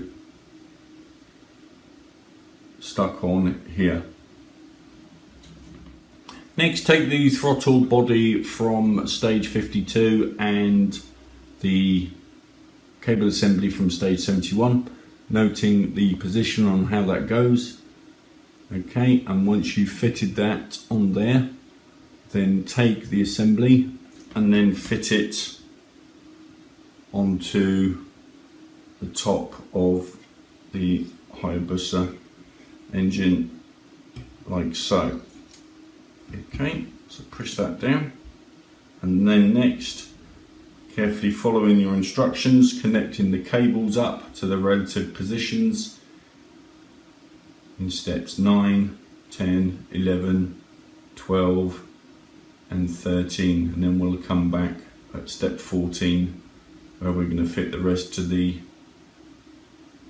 clutch and the brake assembly.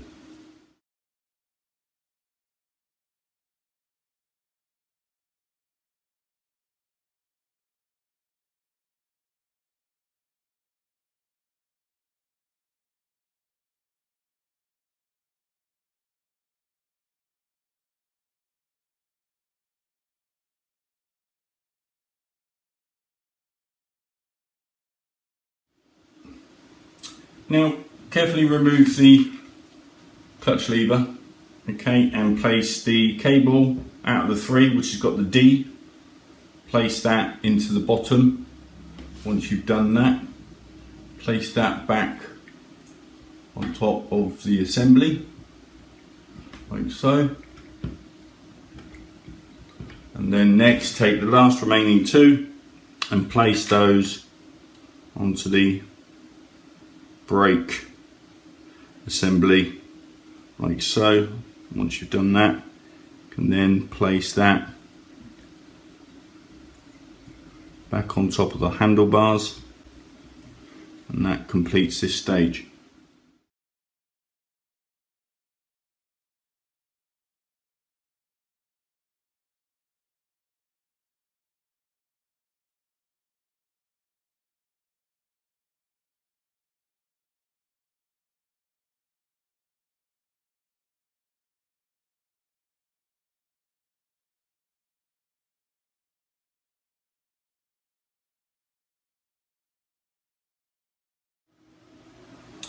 Take your front assembly and also take the right air intake pipe, and just notice where you have the little connector here, okay, and apply some adhesive on there, and then carefully placing that through the hole on the instrument cluster, place that inside, and then making sure that that lines up and fits in like so, and then do exactly the same to the left hand side, allowing the glue to dry.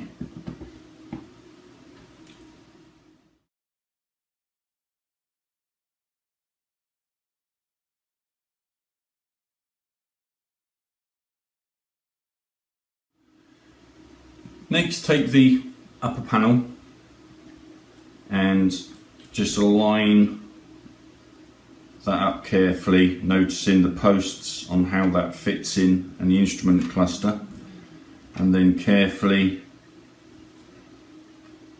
push that down into position, securing that down. Okay, you may have to wiggle it about a bit, but making sure that that sits down firmly. Okay.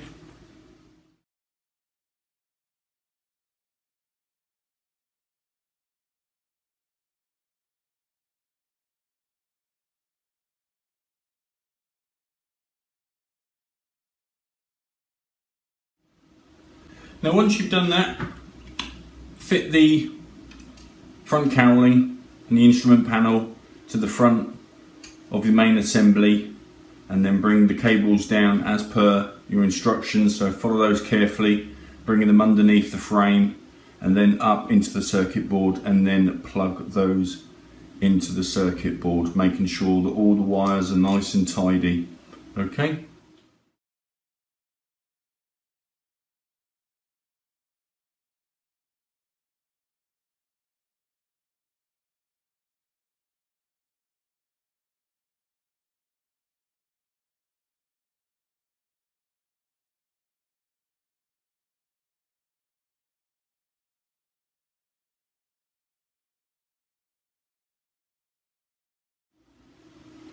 Next, fit the control board cover into position that was removed in stage 46. Okay, and then next, place the fuel pump cover over the cables onto the inside like so, and as shown in your instructions. And then finally remove the 2 screws on either side and replace those with 2 3x5mm hex screws, and that completes this stage.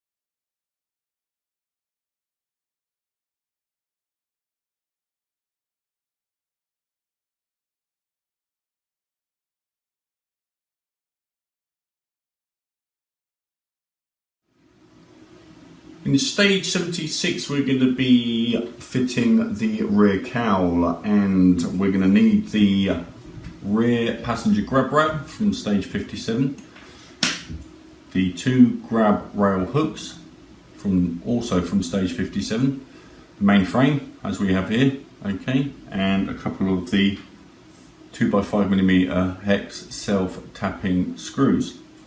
Now first of all, if you wish, you can add a few bit of detail, as you can see here, okay, just in these areas, and then take the rear cowl and just carefully pull that apart, sliding it over the assembly so that the rear light and everything nicely just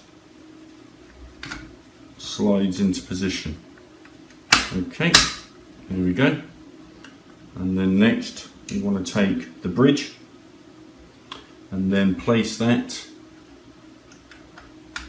on top like so, and then take 2 of the small countersunk screws that came with this stage and then secure that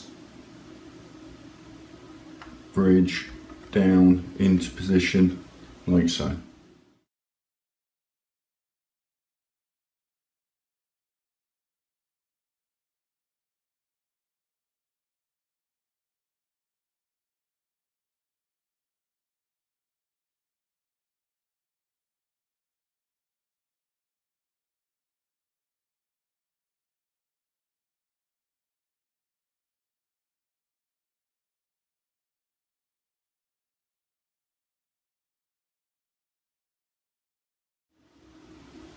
Once you've done that, take a couple of the silver screws provided and screw those down in the top area like so. And once you've done that, take the hex screws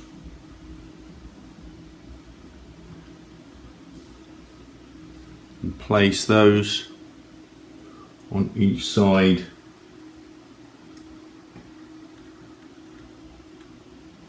of the assembly like so. Then take the grab rail, place the grab rail into position, and then take the grab rail hooks and slot those in either side like so, and that completes this stage.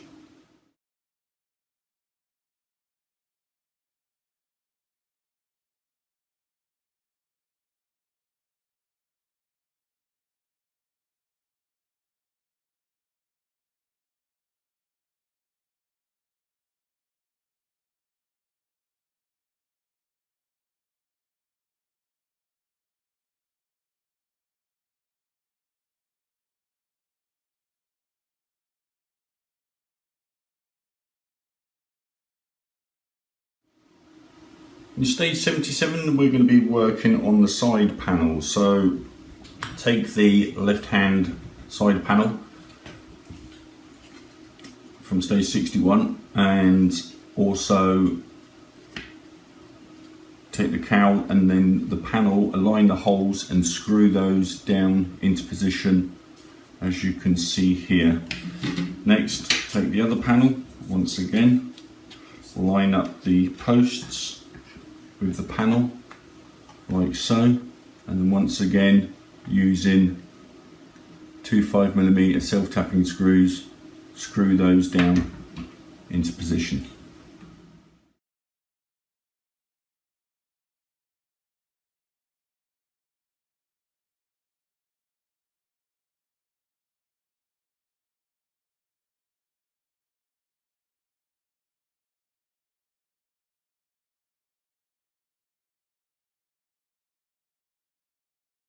Take the side panel and also take the centre cowl and just double check to make sure that you know where that's going, and then take one of the hex screws, placing that in the hole and then carefully lining up the two and then tighten that up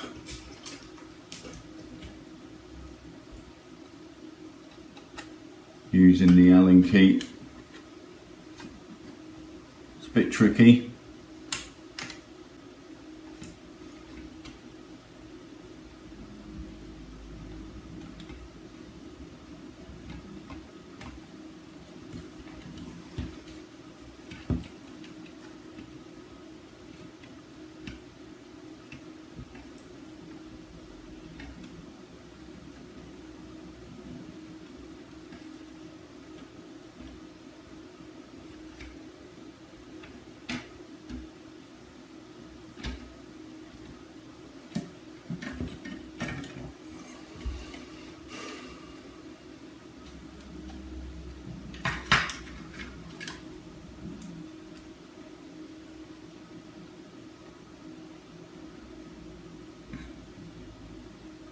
Carefully tighten that up and then do exactly the same with the second one.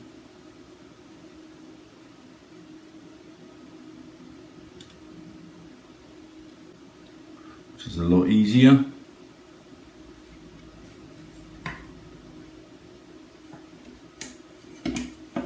You'd think.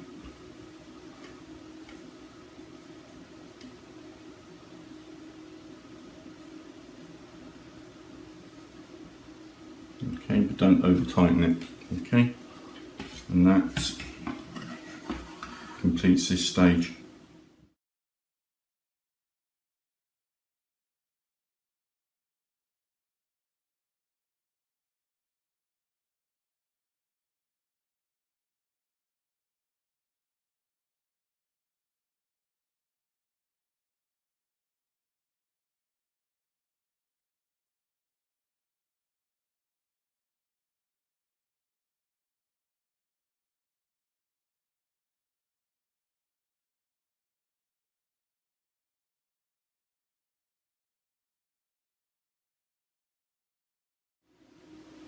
In stage 78 we're going to be fitting the air cleaner and the fuel tank. So take your air cleaner from stage 19 and connect that up as per your instructions, connecting up all the pipes.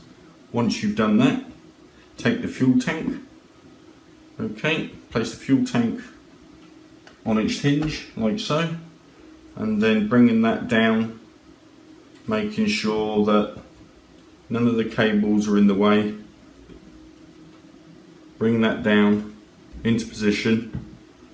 If you're going to display it with the fuel tank up, then skip the steps with securing the fuel tank down and use the hinge that was provided. But if you are going to have it in the down position, make sure that the fuel tank is seated nicely, and then taking a couple screws, secure the fuel tank down, And then once you've done that,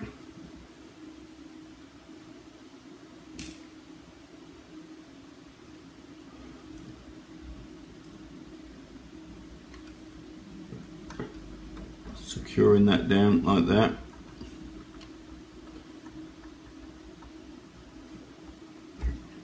And then you can also put one either side, and then take the caps and place the caps in the side protectors. Okay.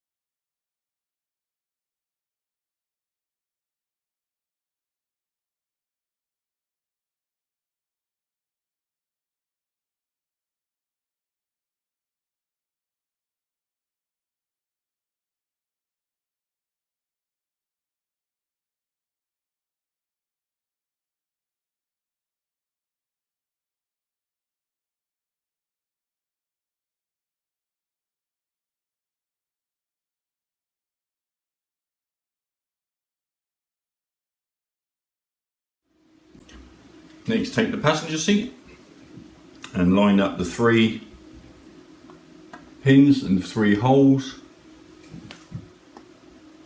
and then carefully push that down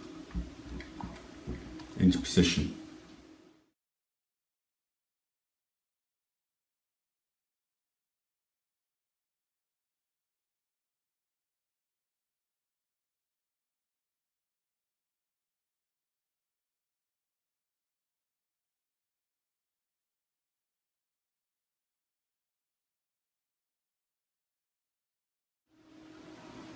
In stage 79 we're going to be adding the small details, stickers and the cowling for your Suzuki Hayabusa. So as per your instructions, fit the rear Suzuki plate as shown here, and then continue to add the stickers to the framework as shown in the following series of photographs.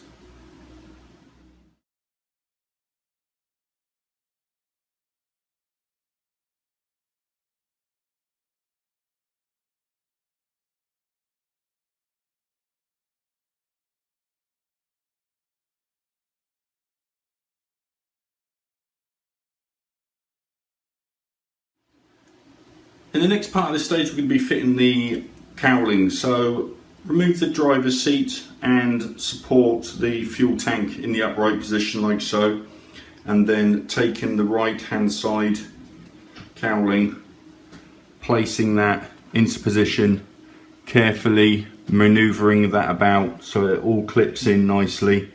Okay, and once you've done that, then using the screws provided, screw that down into position.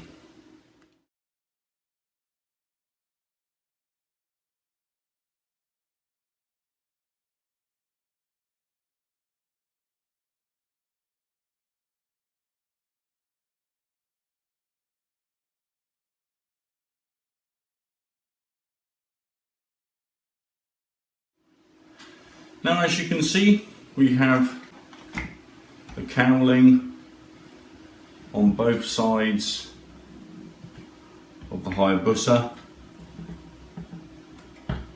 and just to finish it off,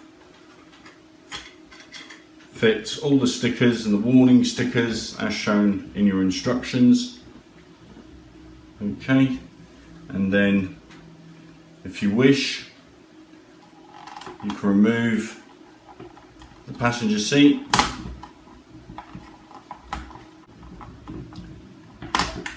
like so.